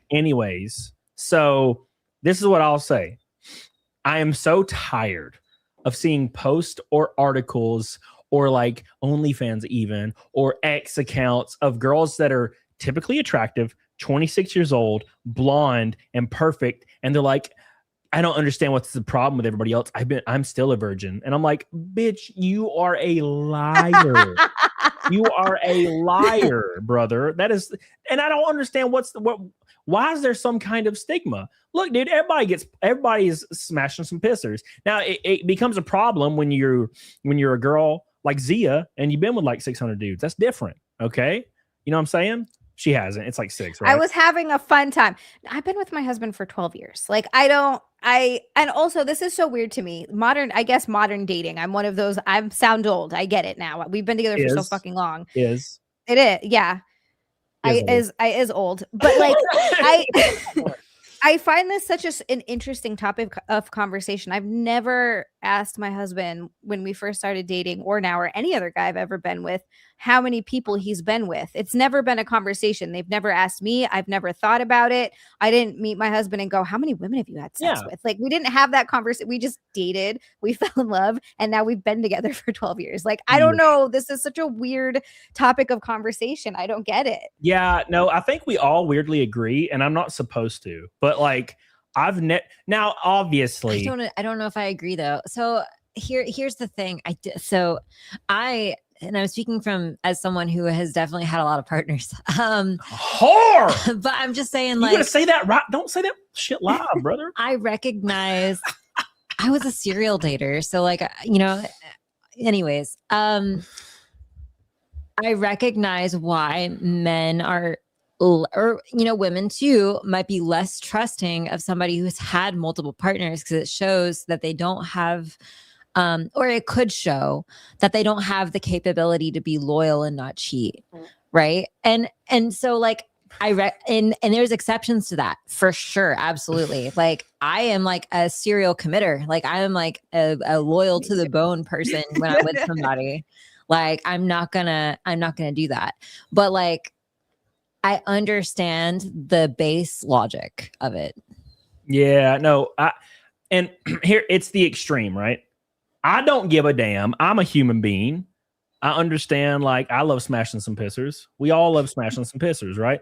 So I don't see an issue. Like, if I'm with hanging out with a chick who's fucking in her 30s, bro, or late 20s, I know she's probably been with at least 20 to 30 people. I get it. I don't really give shits. Now, obviously, there's extremes, like Bonnie Blue. Like, if you've been with 500 dudes and you're like 25, yeah, there's something else going on here. Well, the only time you're gonna have been in that situation is probably if you've done porn. Probably. No, well, probably, yeah, generally speaking. Probably. But there's girls out there that like they were in college for 4 years, in the dorms for 4 years, and they have like 300 to 400 partners. That's taking daddy issues to a whole new level. That's what I'm saying. Like, there was definitely at my college, there was definitely not 300 men going there that I would even consider sleeping with. Right, but here's the thing: is like not enough men there. I think where the issue lies is like if people were just honest, and I'm saying not on the extreme end, but if people are honest, yeah, I've been around the block, right? That's what I'll say that first thing. I've never cared if a girl does that. But where it gets to a point of contention is when girls will fucking tell you their craziest stories. They're like, yeah, it's one time me and my girl we're That's hanging out, unnecessary. and this dude fucking ran a train on us. It was so cool. Ooh, and then you're like, that's a lot. I want to run a train on you and like a friend of yours. And they're like, oh, I wouldn't do that with you. I care too much about you. And I'm like, I hate you. I hate all of you. What do you mean? You should be like, I care more. Therefore, here's 3 of my friends. Let's fucking party, bro. You know what I'm saying? That's where it gets some bullshitty. I'm like, if you're going to live the life with your significant other involved. No. Just a little bit. Just a taste. I understand like why that would be frustrating for guys, but it's also like I think most women, I mean, there's like exceptions. There's plenty of women that are actually probably bi. Like they maybe wouldn't date a woman, but they're bi. And so for them, it's not like weird or an issue to do stuff like that.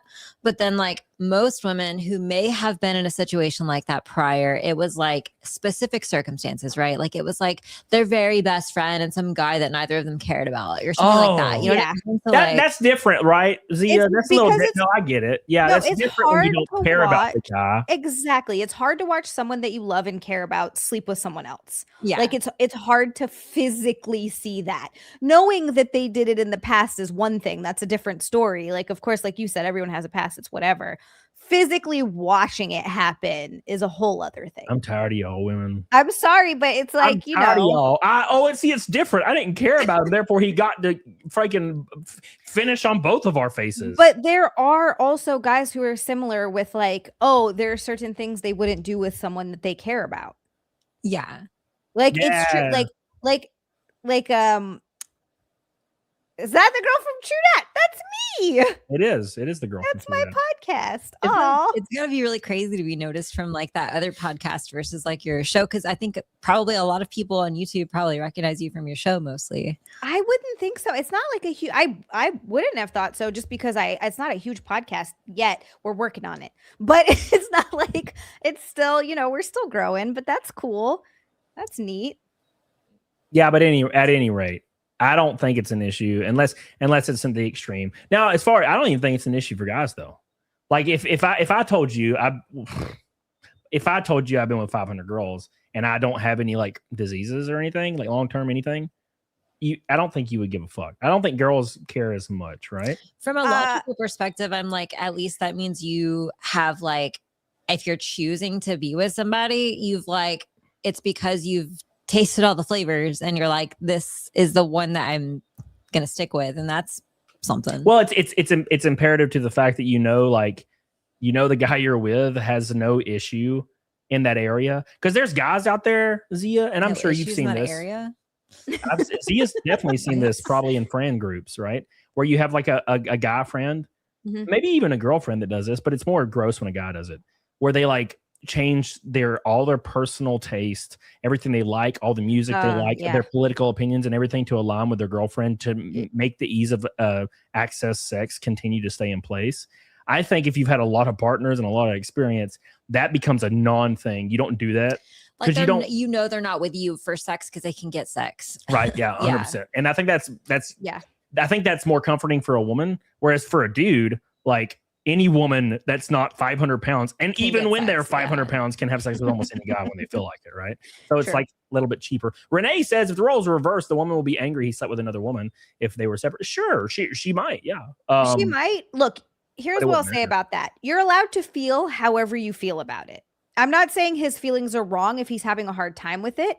However, he broke up with her. She did not do anything wrong. They were not together. She did not cheat on him. If you have a problem with it and it bothers you, you need to break up with her, and that relationship isn't going to work. It's okay that you have an issue with it, but it's not her problem. It's yours. What's the popular phrase? That's a him problem. That's a him problem. And then he just needs to move on. Yeah. Like that would be like, I don't know. Like I've talked to guys in the past when they get a divorce or they break up with their girlfriend, and I'm like, bro, you need to like go get laid like now. And they're I just can't. And I'm like, bro, you need to fucking stop being gay right now, because she's doing it right now, brother. The real answer to that Reddit post is if you can't get past it, don't waste her time, and y'all should break up. The end. Yep. 100%. Yep. 50 likes away from 200 likes, and we are a fifth of the way to Naked Snake, and we're a tenth of the way to double bikini off with the poll. The chat chooses who wins. couple Red Boys gets us there. Thank you guys for all your love. Big shout out to Slosher. Let's watch this next video because it pertains to exactly what we're talking about here. Oh shit. My boyfriend's gonna break up with me because of my body count. So I'm 20 years old and I have a body count of 31, which I know is really bad. 31 is horrible. My body count should not be that high. 31 at 20 years old is very high, yes. That's a lot. I'm wondering how she. Well, that means she's slept with like every dude in her high school class, or well, most of the attractive ones, because she's only 20, unless she went to college this year, and then she went hard. Yeah, you know what I'm saying. So that's the thing. When I was younger, unfortunately, I had a really bad hoe phase, and I did what I did, and I can't undo that. Anyways, I'm very honest about my body count. I'm not gonna lie to someone and say, yeah, my body count's only 10 or something, because that's just not what it is, and I don't want to lie to people. So I told him when I first started talking to him, I was like, hey, like, my body count is 30, and if I have sex with you, it will be 31. And he was like, oh, it's that high? I was like, yeah, does that bother you? Like, I completely understand. We don't have to get into a relationship if that's how it is. I just won't sleep with you. Like, I'm not that type of person anymore. It didn't bother him. We started dating, and then, like, 2 weeks after dating, we had sex. And we've been dating now for about 3 weeks, and he just texted me, like, we were on FaceTime, and he just hung up on me. And I was like, what the fuck? And then he texted me this long paragraph saying that he thinks that what I've done is disgusting and that he doesn't think he can be with me, but he'll talk to me tomorrow about it later in the day. It's 3:44 p.m. No warning of that. But before you got in the guts, what are you talking about? Like, well, that's because you're still going to hit as a guy. I was going to say, one of two things are happening here. Either he's just using her for sex, which to me is the most likely, or he started to catch feelings, and that's when he started to have a problem with it because he was like, oh, I like her. Fuck, that's gross. Yeah, at this point, I would just lie if I was the girl. I'd just be like, fuck it, dude. I've been with 5 dudes. Fuck it. Because like at this age, wait until you're 27 to start telling people you've been with 30 people. Because then it's like a little bit more normalized, I think, at that point. Yeah. Especially for guys that are already older. Now, I know there's guys out there that care, right? But generally speaking, men that are over 30 are not going to really care if it's like relatively reasonable. You know, younger dudes are, and obviously completely sexless dudes in their 30s and 40s are going to care because they're like, well, because they watch Fresh and Fit and stuff. Yeah. But like, I It just just lie. depends. It just really depends. There's every manner of person out there. At the end of the day, there are people who are just not going to give a shit at all. There are people like there are porn stars who are married to dudes who are cool because it's a work thing. Like it just, you're going to find every gamut of person. Then you're going to find people who want to marry a virgin. At the end of the day, just find your person. I don't know. Imagine being married to like an active porn star. That would suck. I feel like it's definitely like a thing that just narrows your dating pool is all. It does.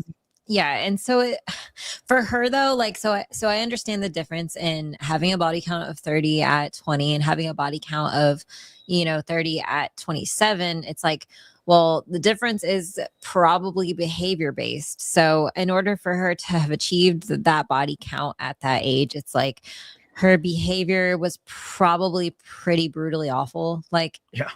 Like multiple months, like, you know what I mean? Like that kind of thing. So it kind of has a completely different connotation than someone who's maybe 27 and slept with 30 people, but they like, most of them maybe only had 1 or 2 one night stands. But then for the most part, the other people she was dating long-term, like 6 months here, 6 months there. Yep. Different. There was a girl in my high school and we were like 15, bro. Right. And I remember her like, dude, she was like in the field house, like actively like having sex with like 3 dudes at once. I think we had women like that in our high school. And I'm like, that's fucked, bro. That's fucked. Yeah. That is like insanity right there. Anyways, let's see. And what's so sad about that to me is that like she is a baby. She's a child. She was a child when these things happened, basically. Like, I mean, I don't care if she was 17 or 14, she was a child. And so I think it's so sad when women find themselves in this position at a later age because they probably would have made different decisions and it wasn't really their fault. Like, you're not making good decisions at that age, and it probably had a lot to do with like trauma or like some shit that you had going on mentally, right? It's sad. Dakula says body count of 30 is disgusting, but like for everybody, Dakula, like for men and women or just men, what do you think?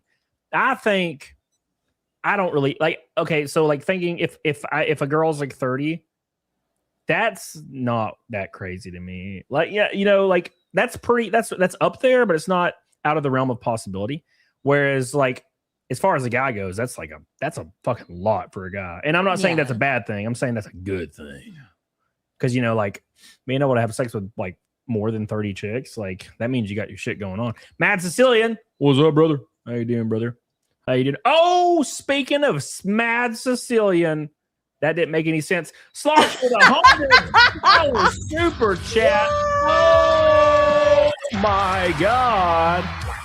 Oh. Rainbow night. Hell to the yeah. It's a rainbow night. My boy Slosher coming in strong, dropping the red on our face. Thank you so much, my sweet boy. I appreciate you. The Canadians are winning tonight. My beautiful Canucks. We love you, buddy. That's like a slur, isn't that? I don't know. I'm pretty sure somebody told me Canuck was a slur once, and I'm like, but it sounds cool. It sounds like you're like a badass. Like I started Googling it and it said, I was like, is Canuck? And it said a good band. So apparently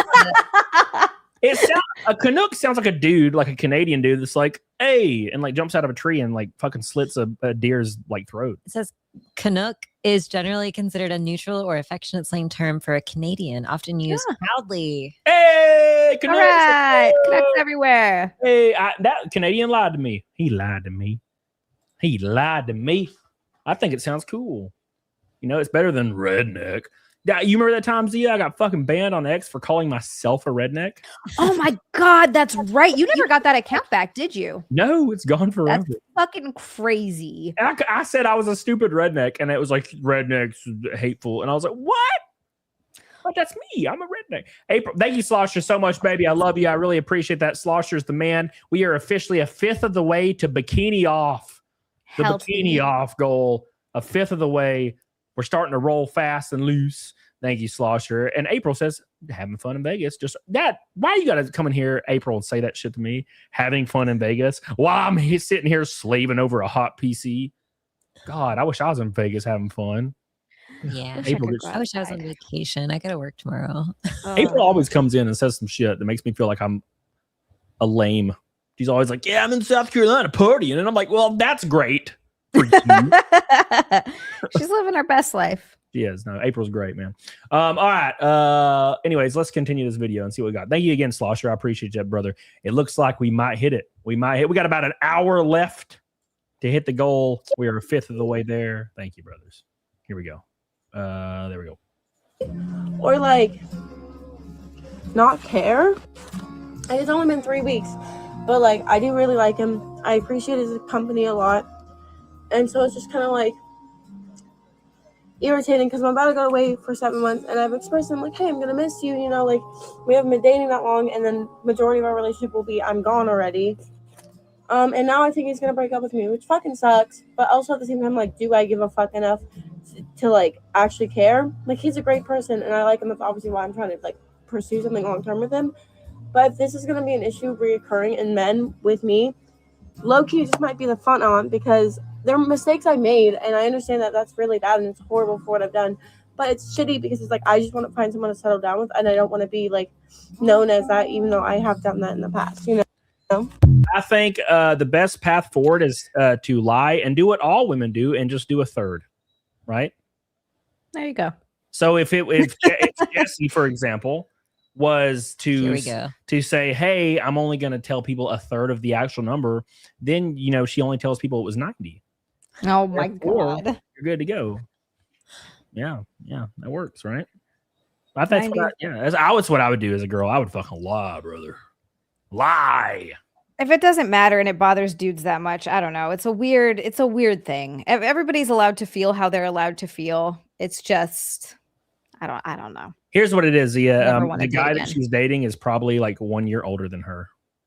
Yeah, probably. That's the whole thing. He's probably got a body count of like 3. He probably has a body count of 1 or less, or 2 maybe. I think that's one of the worst things, though. I think that's one of the things that like makes men who care. One of the things, I know there's like several, and I mentioned one earlier, but like I think one of the things that bothers men about women having a body count the most is like insecurity, right? Like, I don't know. Yeah, I think that's it.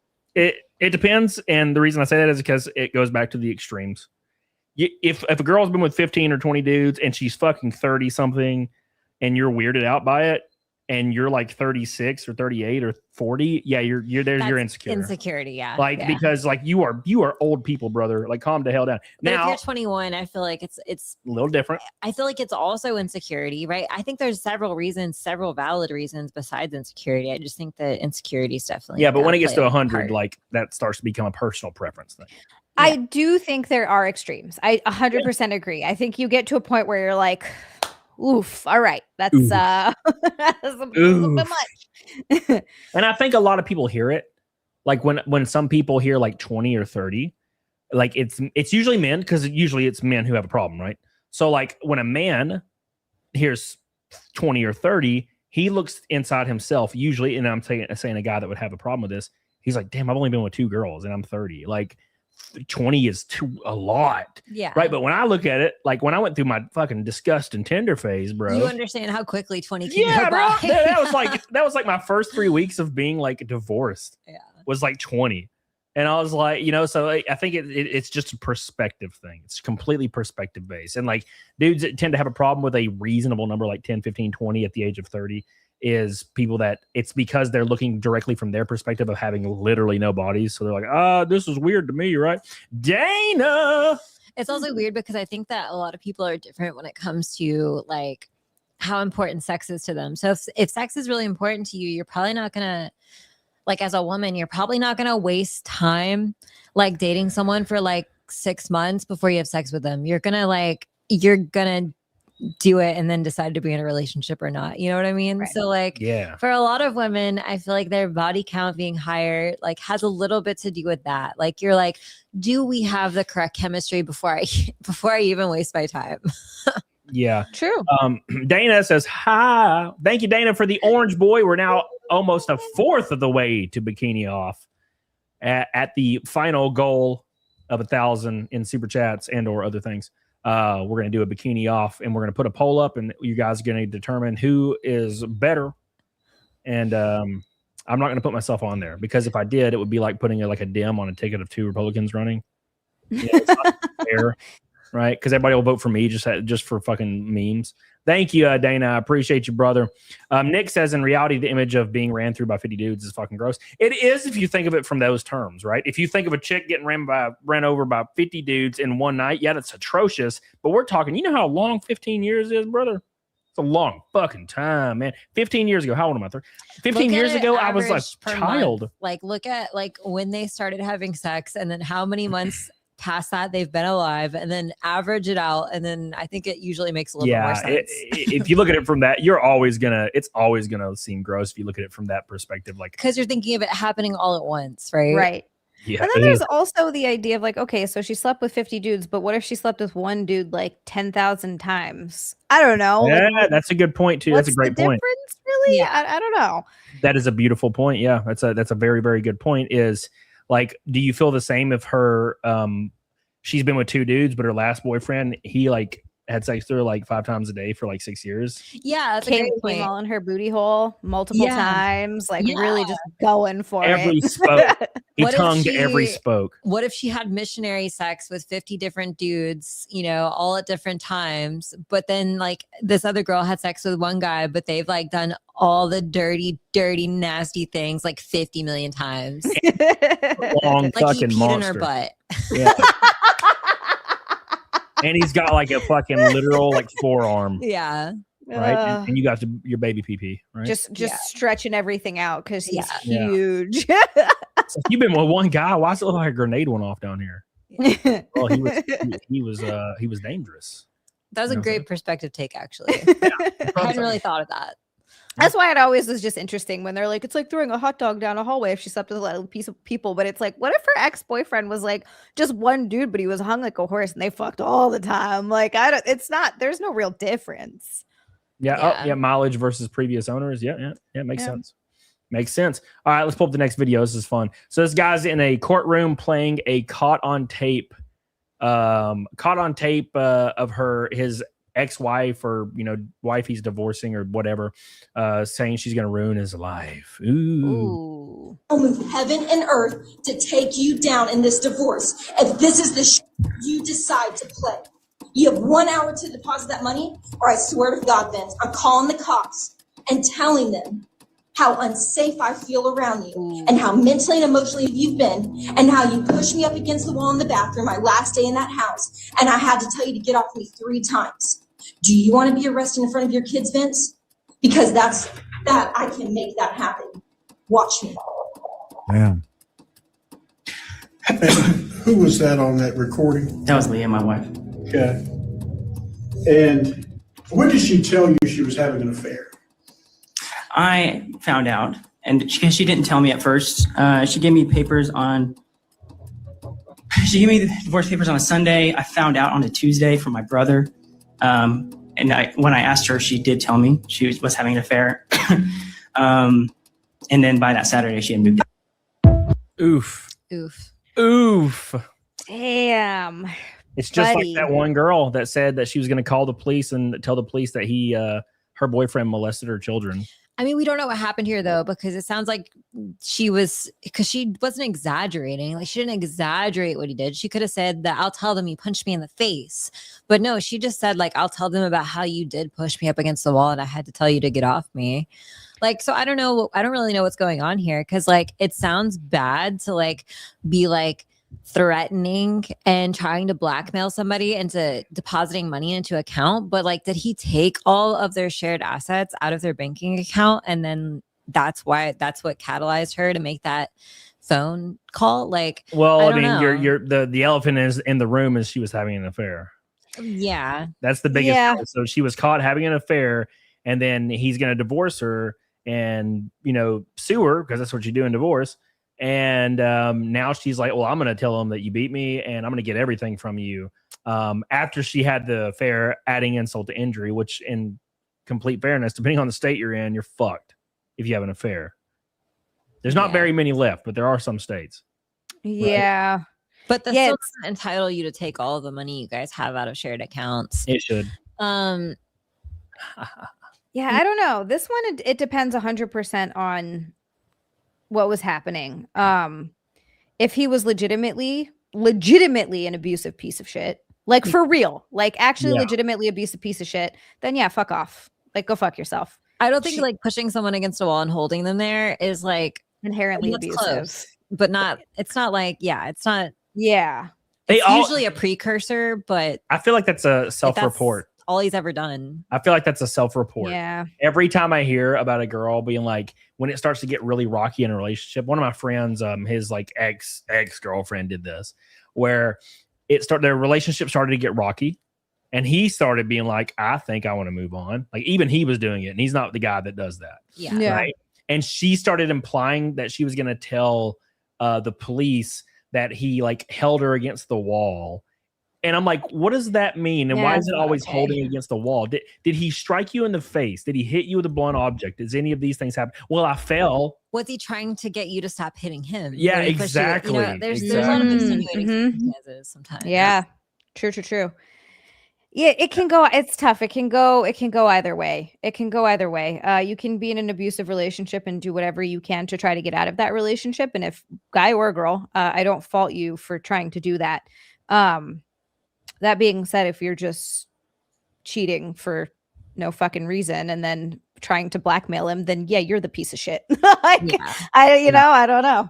I think it's pretty apparent if they don't come out and say you hit me in the face all the time, like with your fist, then and there's something else like, oh, you like ran into me one time. We were in the kitchen, like with your body. Yeah, she's accidentally telling the truth, right? Yeah. Oh, you pushed me one time, therefore, like I should get all your money. Yeah. Even though I had sex with some other guy. Yeah, right? That's not. Nope. No, thank you, brother. You're not getting it. You're not getting it. No, hell no. Greg A. Johnson said most abusive relationships have two abusers. Yeah, I think that's true a lot of the times. I think it's like two very reactive people. Yep. That happens. It definitely does happen. Yep. 100%. John Harris says, in fairness, if you're trying to leave an abusive relationship and it's bad, how concerned are you really about money? Well, if you're concerned about all the money, it's because you're probably embellishing a little bit. Yeah. You know what I'm saying? Because it's like, I did all these things because I'm not typically a good person and you're going to get all the money. I deserve your money. Right? Because they're already not typically a good person. So that's how they're going to act. Usually if you're trying to get out of an abusive relationship, sure, the financial ramifications can be scary, especially because a lot of times when women are in an abusive relationship, the man controls the money and therefore controls her because she has no option. She can't leave. What can you do? But at that point, the woman just has to get the fuck out of there. Like, it's scary, but there are women's shelters. There are like ways to get back on your feet, and you just need to get out of a situation where eventually you could be killed, you know? That's one thing I've never quite understood. And I know there's a lot of like facets to it, but when like a woman is in an like, extremely abusive relationship and she's like, I just love him though. I'm like, I don't understand. Stockholm syndrome's a real thing. I know. I Think get about it. How I get flattering it is in a way. You know, this is really fucked up, but it's honestly true that person is so passionate about how they feel about you that they're doing that. They're going like to extremes. I mean, that has to feel kind of like love, even though it's not. I mean, doesn't the billionaire guy slap old girl around in 50 Shades of Grey? I don't know. I've never seen it. Outside of the bedroom. Different. It's totally fine. What's up? He does, like go to the red room, and I'm gonna spank you. Like I guess like corporal punishment, but like she willingly goes in there. She does willingly go in there. Bob Dole, what's up, brother? How you been? My boy's here. Old Bob Dole's here. Look at him. His name's Bob Swole now. Hey, Bob Swole. He still has your eat ass hoodie, and he wears it all the time. No shit. I got on a plane with Bob Dole's eat ass hoodie on. And I didn't realize it until like my 10th plane flight like that year that I was wearing a hoodie that said eat ass on it in front of children. And I was like, oh my God, this whole time. No one said anything to me either. They didn't care. It's the crazy. Oh, look, there's Mal. Look at puppy. It's old Mal. Hello, puppy. Oh my goodness. Him's a fluff. It was thundering last night and he was sitting in my lap for like 2 hours. He like tried to crawl into my skin. Yeah, he's so cute when I do that. He's such a bitch. Hope you're doing well. Hope you're doing well, Mr. Bob Dole. We are halfway to Naked Snake. We are a quarter of the way to double bikini off. Don't forget, every red pink boy gets us closer and closer to the goal. Let's read this one right here because I thought this was funny. What's his name, Shadow Dancer? His name's Captain Malcolm Reynolds. Captain Malcolm Reynolds. But I just call him Mal. Old Mal. It says, hot guy at the gym. I'm engaged. It says that's basically it. I'm really attracted to guys. I'm in a relationship. I'm happy there. I would never cheat and risk what I have for lust. Also, this guy just looks like my fiance. Something about seeing my type throw around heavy weights and coming in looking like a fuckboy just does it for me. Yeah, I say hi all the regulars at the gym except the gym hottie. I can't even make eye contact. FML. I'm just on the treadmill trying to ignore him. Oh, isn't that kind of sad? Like, if you think about it, it's like seeing like a guy that like looks kind of like my guy, like, you know, being sexy and then lifting weights, being swole. You know what I'm saying? Yeah. Maybe you should like encourage your dude to go to the gym. Yeah. Yeah. But I'd say that that's fairly normal in long-term relationships. It's like whether you act on it or not, you know? Yeah. Which, as long as you don't, I feel like everyone's going to see other attractive people. It's not like dudes aren't looking at women and being like, God damn, she's hot. Like, it just happens. I do that all the time, brother. Yeah. I see chicks all the time. I'm like, yeah, brother. It's pretty normal. Would, right? It's like, would. Am I? No. Would? Yes. Would. Alternate reality? Would. You know? Yep, that's how it is. Bob says, still bodybuilding, cuts insane. 10 weeks out till bulk, squat, 365, bench, 225, deadlift, 415, still natty. Nice. Hell yeah, brother. Hell yeah, brother. We just got Mike past 225 recently. Oh, yeah. He's doing pretty good. Yay. Yeah. I'm always like, Mike, you are so big and tall. Like, how are you not benching more than this? I'm always like telling him to put more weight on. Yeah. He'll be to 315 within 6 months, probably, or 7 months. Yeah. What's up, Irakias? He says, is this why I feel that people are staring me at the gym? Yeah, brother, because you're Probably. swole, brother. You're just too damn swole. All right. Let's put I saw this video earlier and I love the reaction from the lady. Right? It's one of those paternity courts where they're like determine if somebody's a father or not. Oh, I love these. And you would think the guy like is reacting poorly because he's sad. Look how the chick reacts. Watch this. You are not his father. Told you. That's Ooh. Are you sure? How are you sure? Do you know who his father is? You know who it is. Why are you crying? Do you need to sit down, Miss Jackson? This is the worst performance I've ever seen. Oh my Stop God. it. Yes, agree. Jesus Christ, woman. Oh my God. Oh. Have you talked about it with the other gentleman, that it's a possibility? Yes. But you never cheat on me. Shit. Ooh, called her out. Shit. Here's the thing: that guy was probably more like father material, and the other guy probably wasn't. Well, that tends to be how these things play out, unfortunately. Damn. Poor guy. I'm sorry, Miss Jackson. Who I am for real. Yeah, dude. He probably makes more money. Yep. Yeah, She was well. using him for his money. What a bitch. That's how this works. We talked about it 100 times. The statistic for how many men are raising children unknowingly that are not their own children. They made it That's illegal in France to ask for paternity tests because Yep. it happened so much. Yeah, I was like, what? It's illegal to even it's illegal to even Crazy. ask for a normal paternity test of like your wife if you're concerned. That's illegal. Yeah, in France now, yeah. I don't think that should be illegal. Because so many women be swindling, brother. They swindling. I like Cody's idea that it's like just an automatic thing that happens. Yep. Like at birth. Yep. They just do the test, kind of like Yep. when they give the whatever shots they have to get when they're born. Yeah. Yeah, like I vaccines. don't think it's necessarily a bad thing. Yeah, they should present you with a document, like they probably do when you have I've never had, a child at a hospital, but like they probably give you a document with all these like important, documents in it. Yeah. And like a folder, and then one of them should be the paternity test that they enact immediately. Yeah. Yeah. And I you don't can think that's choose to look at it unreasonable. or you can choose not to. Yeah, exactly. But it's there, brother. It's there. You know what I'm saying? I don't know. I wouldn't. I don't think any men should be finding out like after raising a kid for like 10 plus years that the kid they raised is not biologically theirs. Yeah, it's fucked up. That's like a whole other level of betrayal. It's such a fucked up thing to do to someone. And it's so unfair to the kid too. Mm-hmm. Like that's incredibly unfair.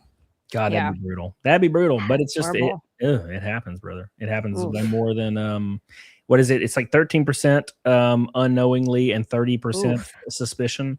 So like the actual like national database, I forget what it is. I think it's the National Health Organization, the National World Health Organization, or whatever it is.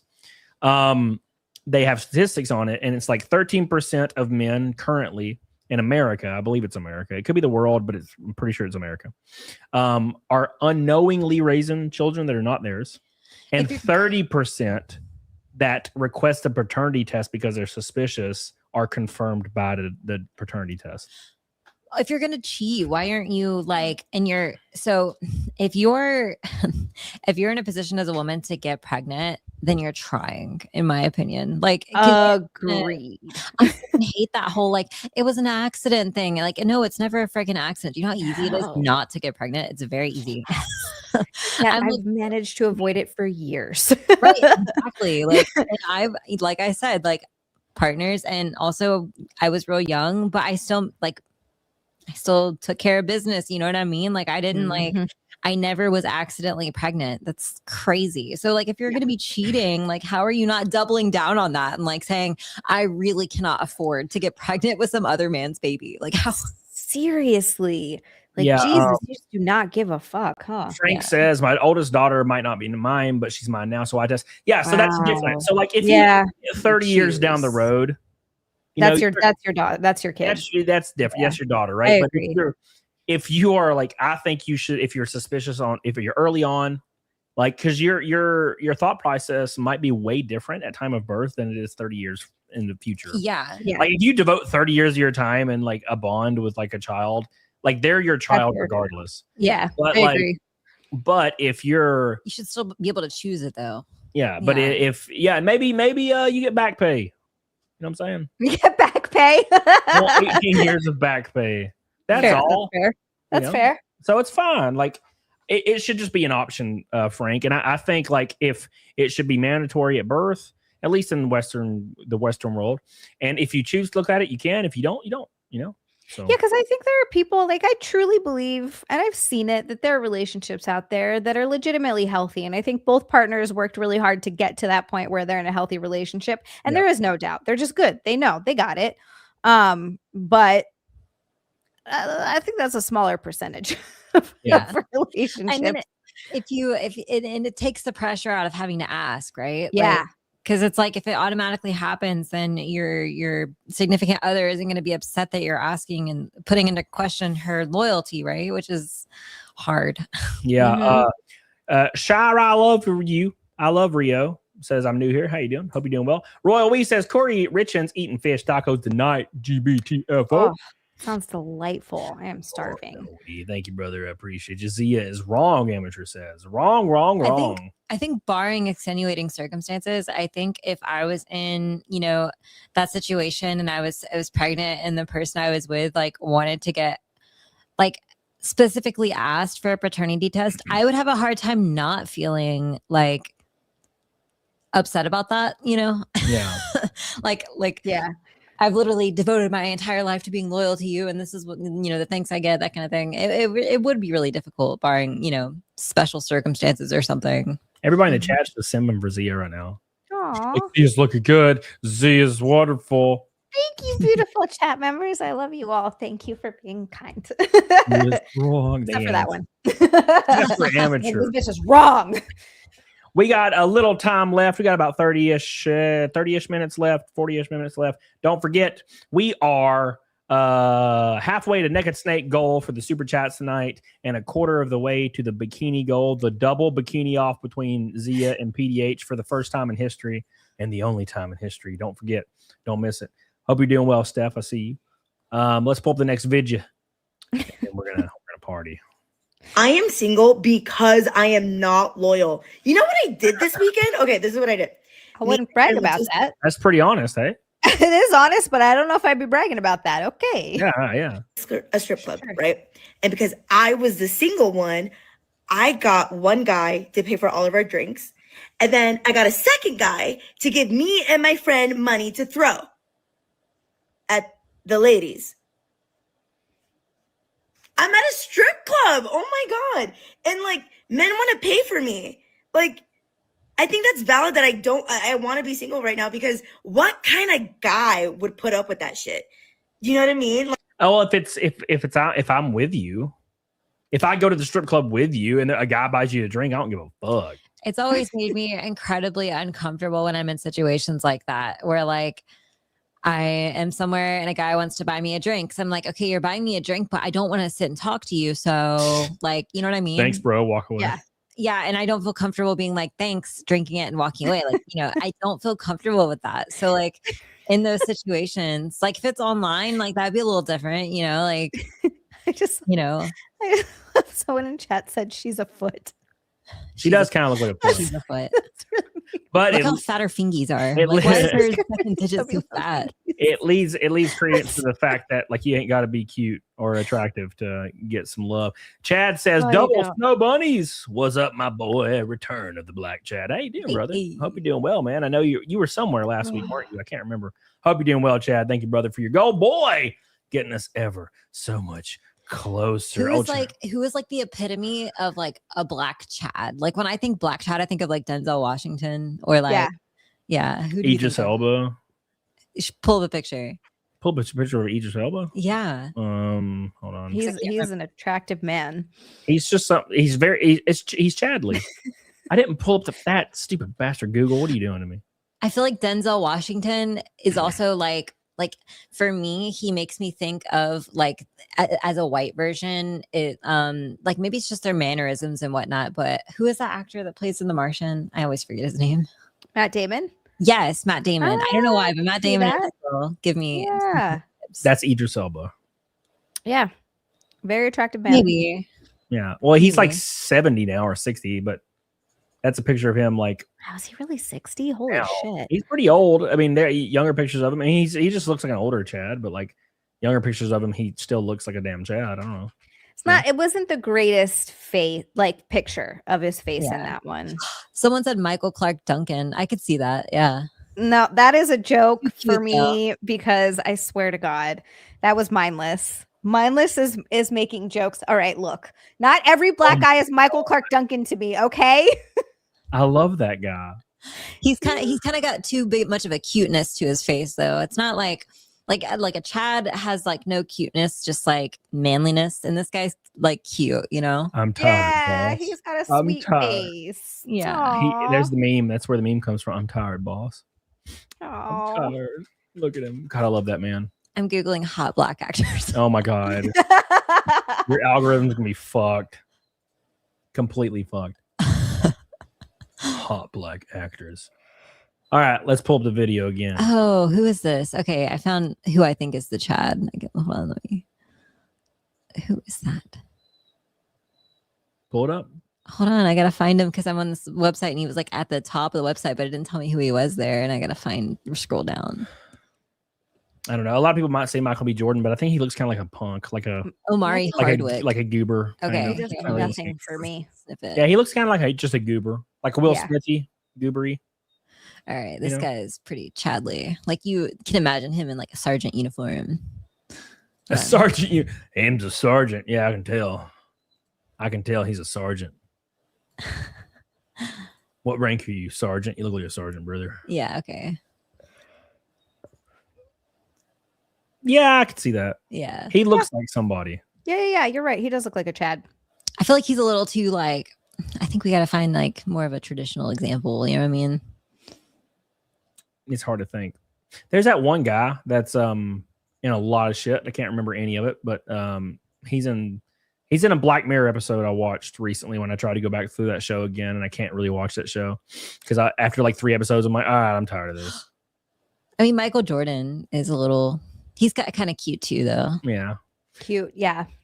No, I just stopped watching Black Mirror because like every time I try to go back through and watch it, I'm like, God, it's every episode's the same. It's like technology is making things better. Oh, it's way worse. It's so depressing. I was watching the episodes and I'm just like, wow, now I'm really sad. Yeah, it's like, was his wife cheating? Oh, she was. Damn. Yep.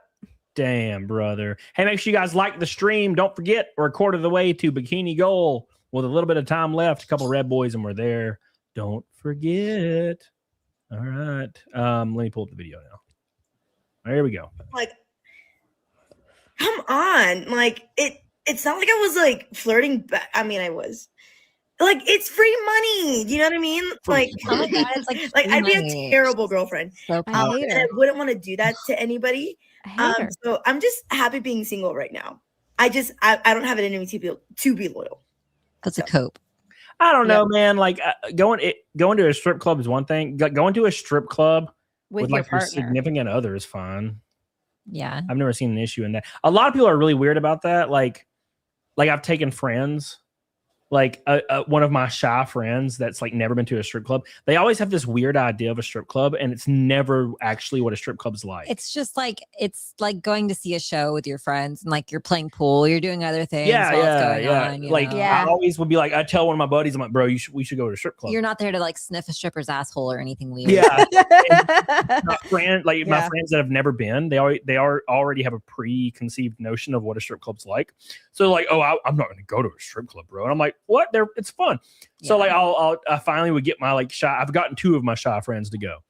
And like, I wouldn't even care if you went to a strip club without me. Like, I don't. Well, that's different. Yeah. So like, but I took one of my buddies and we just played pool and drank claws and like just sat around, and the strippers would come up sometimes and just talk to you about like random shit and then walk away. It was never like predatory. And then of course there's like strippers doing their routines like over in the other little area.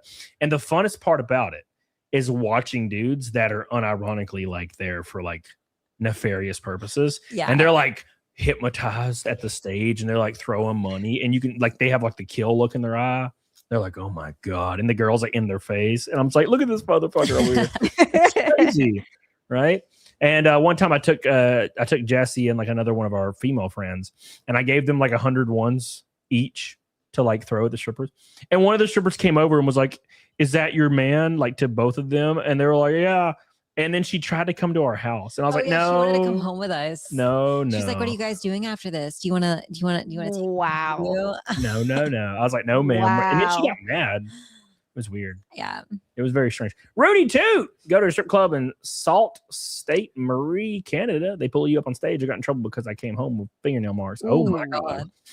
Yeah, they're pretty tame. That's here. rough. We did go to one in Nashville one time, and it was kind of gross. Okay, so here's the story from that one. So first of all, you walk in and it's BYOB. Yeah. And then second of all, it's couches. So I'm like, these are jizzy for sure. But it's like a weird, like it's like hanging out in someone's basement, right? And it was a bottoms off.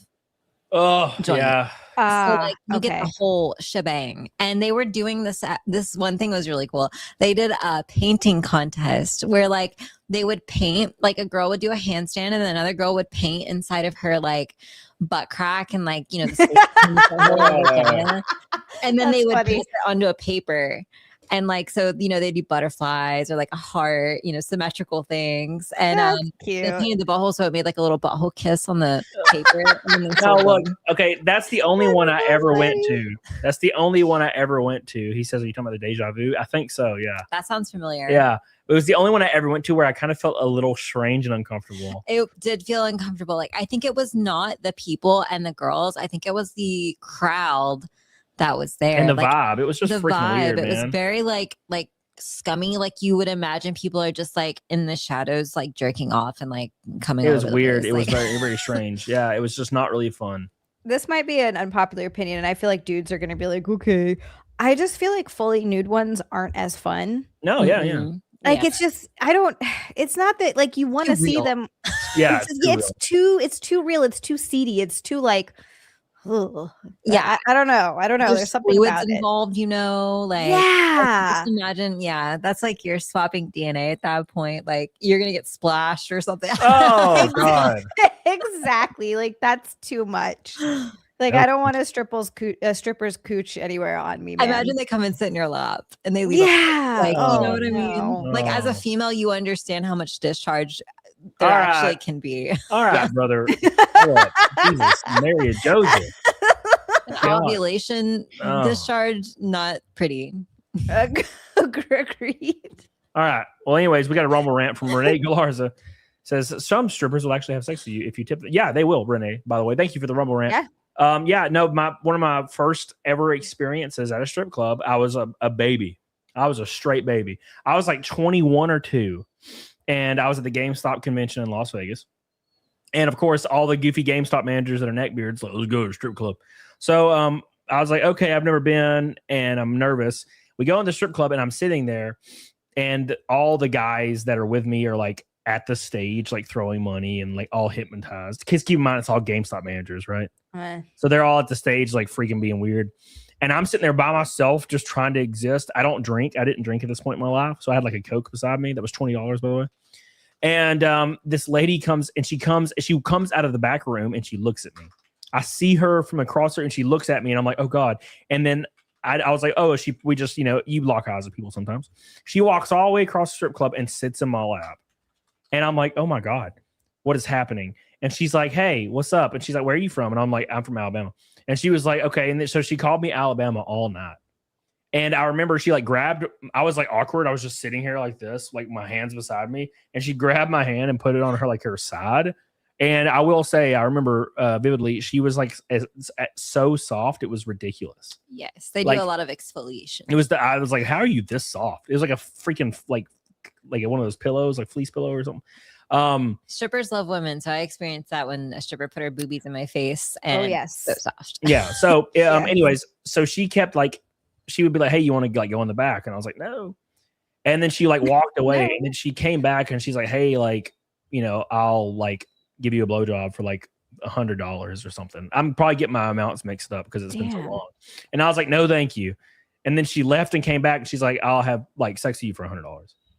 And there was like these little black rooms that were like stalls. They look like bathroom stalls in the corners of each like of the strip club.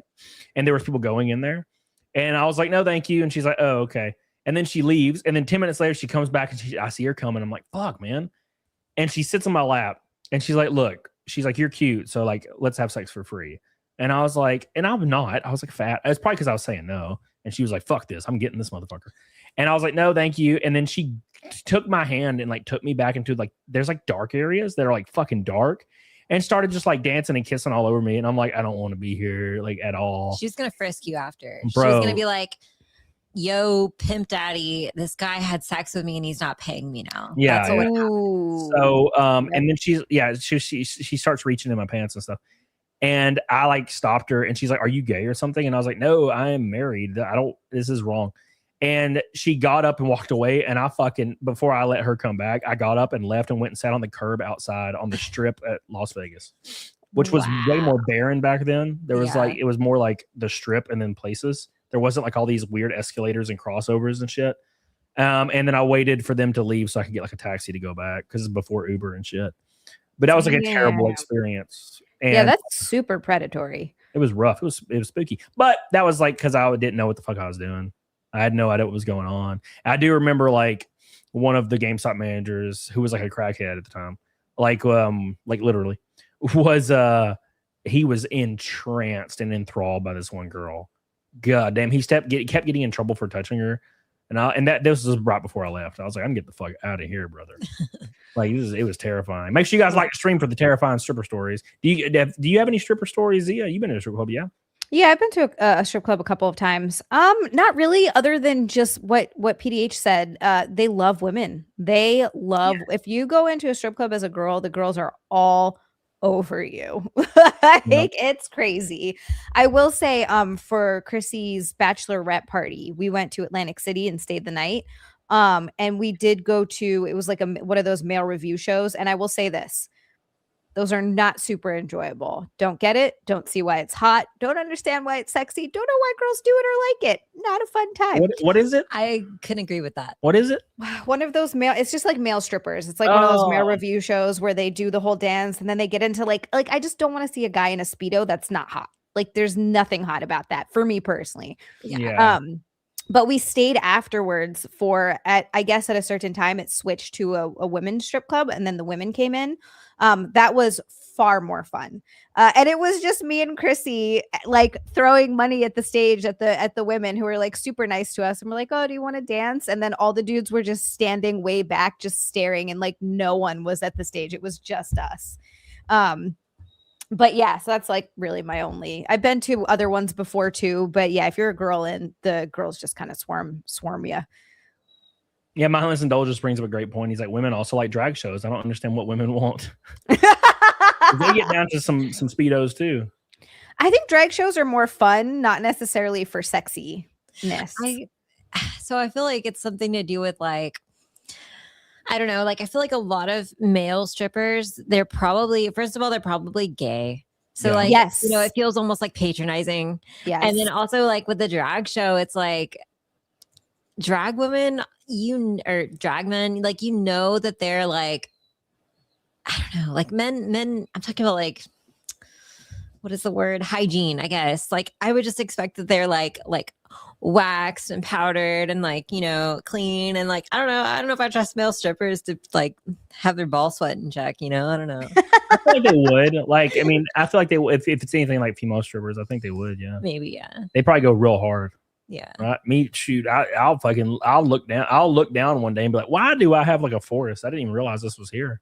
It does grow in very quickly, I will say. Yeah. I'll do the same thing where I'm like, oh, time to shave. Oh boy. When did this happen? I mean, but like you've never done a show, like one of your private show things on OnlyFans with like a fucking No. I always try to shave beforehand. Oh, there is like there's definitely like a fetish for that. Yeah. Oh yeah. I remember one time like just scrolling. I was like doom scrolling and kind of ran into something like that. And I showed you. Remember that girl? That was just like, dude, bro, she like had a happy trail and like fur. Just her inner thighs were furry. She was the one that looked like oh, that's the same girl. That's the same girl. Yeah. It looked like somebody put like one of those M50 firecrackers in there and just set it off. Like it hung open, like. Oh, I don't know. Oh, I just feel like if that was me, like, and I would be careful to cultivate my image in a way where that was not apparent. Yeah. Like, I don't know, like if I'm taking like spicy pictures, I'm like, I'm tucking some. I don't know. Well, I can't tuck shit in. I can't tuck nothing. It's not fair. That's the good thing about having like innies instead of like fucking outies like me. Right? You can like tuck some shit around. Guys tuck. They can tuck. I feel like trans people tuck all the time. That's not what I mean. Okay. Isn't it weird how very like when guys talk, it does look like a little vagina. Yeah. Like, they got the like little pillowy like flush area right there, just like we do. Like they call it the mound. Just doesn't have the pink. Yeah. The mound. 1 2 cents says girl strippers are fun. I go with my boys and they tell them I'm gay and they try their darndest to turn me. It's so much fun. Well, yeah, that's what you would do, right? That would be the goal. I'm gonna make this guy suddenly want some titties. Right? Have they ever turned you 1 2 cents? Did you ever feel a tingle of getting turned? You know? Yeah, were you ever like, ooh, boobs, maybe? I think I just really appreciate the female form. I don't know when it comes to vaginas though. It's a little different. I don't know if I could ever put my mouth on one. You know, like I don't know. I think I'm just too straight. You never know until you try, brother. I feel like I just really enjoy looking at women, and you know, women bodies are insanely hot. Like they're just beautiful. So like I get it. I totally understand. Let's read another story. We're closing up on the end of the stream, boys. Make sure you guys like the show. We're closing in. We got about 22 minutes left, something like that. 22. PDH got work tomorrow. Big shout out to Mr. Slosher. I appreciate you for your pink and your red, boy. You are a god amongst men. Thank you so much, buddy. Let's read this next one. Because I just love reading these. I don't know why, but it's like the algorithm knows. It's like this is just proof that your chat is getting gayer and gayer by the Zia is on here, and it's 2 bikinis for the price of 1. 2 bikinis. All my gays left me. He's like, too many titties. We're leaving. They're like, we're out of here. We just wanted to see Cody get naked and make his pep stance. It says right here, it says, broke up with my boyfriend who loved me so I could hook up with my coworker that I've had a huge crush on since forever, who just got out of a 3.5-year relationship, all to get pumped and dumped. Many such cases. It says we had sex twice. He made reservations for us to get brunch at the super fancy Italian place, then canceled on me. Didn't text me all week, muted my Instagram stories, then eventually stopped responding to me via text. I lost my shit last week and blocked on everything. I gotta say, this is my favorite thing is when you stop talking to a girl and they block you. It's like, I wasn't talking to you already. Yeah, that's like when I was a kid and like I would go in my room and slam my door and my mom would say, I was going to send you there anyway. That always pissed me off. Yeah. he knows I'm a full-blown psycho, which is great. Can't wait for the office Christmas party. I know I only have myself and my mommy issues to blame for this, but goddamn, I can't stop taking L's. Rest in peace, brother. Go to therapy for the love of God. It's funny because it's like the issue is, man, is women, and I've said this 100 fucking times, brother. Women will be with a man for a long time, and the dudes generally, there's a reason why they've been with him for so long, especially if like they always like admit that, well, he was perfect and he loved me. It's like you guys connected more than you actually realized you did. You got along better than you actually realized you did. You had more in common than you actually thought you did. And then you start getting FOMO and you're like, oh, well, I can easily find someone better than my husband. I got him easily. So I can easily find somebody 10 times better. And they go out into the dating world. And not only is no one as good at all, none of them are looking to marry you at all either or date you because they're just trying to go through the ringer. That's all they're trying to do. You know what I'm saying? You're going to find yourself getting a bunch of shit. I don't think that's what they realize. It's like a bunch of shit and then sprinkled with good people along the way. Guys and girls, it goes both ways. Like if you find someone good, fucking hang on to them, man, because it's going to suck trying to go back out there again. You're not going to enjoy it. Yeah. Yep. Nope. And that was my experience, but that I was on the other end of it. Like I went out there and I was hanging out with girls and I had no interest in dating any of them at all. And there was a couple, like 2 out of every 10 would get really mad at me. They would get really mad at me because I would tell them up front, I'm like, look, I'm not trying to be in a relationship with anybody right now. It's not a thing I'm interested in. And they would all agree. Oh, of course. Me too. Me too. Me too. My ass. Yeah. And then I would hook up with them a couple times and I would get my fill. And then I would move on to the next girl and they'd be like, I can't believe you made me fall in love with you and you stopped talking to me. This is like, you're such a piece of shit. And I'm like, whoa, I told you when this started. I remember typing this shit with my fingers so many times vividly. With my fingers. You're like, bro, like I told you this. I told you. And like, for some reason you're acting a fool. And they would even, then it's a challenge because then it's like, I can change him. Yeah, and I'm they gonna be the different one that he falls in love with. I'm special. Bitch, Yep. no, you're not. and they would admit it too. They would be like, "Yeah, I mean, you're right. You did say that, but still." Did Like, you ever tell them you were newly divorced? yeah, of course. Oh, that's just icing on the cake. They're like, "Oh, he's hurt, and he needs somebody to take care of him." And yeah, that was like moths to the flame. Yeah, that is the case. I was watching a movie recently where this dude would go to a bar and like he met up with this other guy that was like successful with guys, and he told him to keep his wedding ring on. He's like, always keep your wedding ring on. Like, right? Because like women love that shit for some reason. What is up with that? That's so weird. Ay, They're- ay, they're- ay. it's I like guess it's like competitive. proof they're willing to commit, and then maybe competitive. It's competitive. It's like I can take him away. That is. I can win this guy over and ruin his life. I feel the opposite. And I Yeah. don't everyone's want life. that.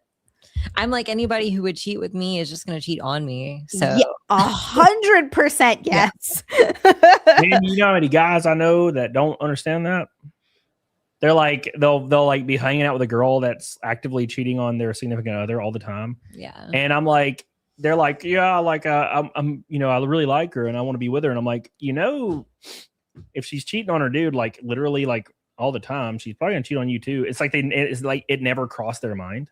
Yeah. They're like, no, but I'm so good though, they won't do that. And I'm like, I can promise you, sir, you're not that good. You're not that good. All right. You're just not. I'm sorry, man. What how often do you do your podcast? True Dat. Zia? So I usually my co-hosts and like whole little podcast team are absolutely lovely. And they I'm gonna record from here tomorrow. Wednesday this week. But usually we go down every 2 weeks and record 2 episodes at a time.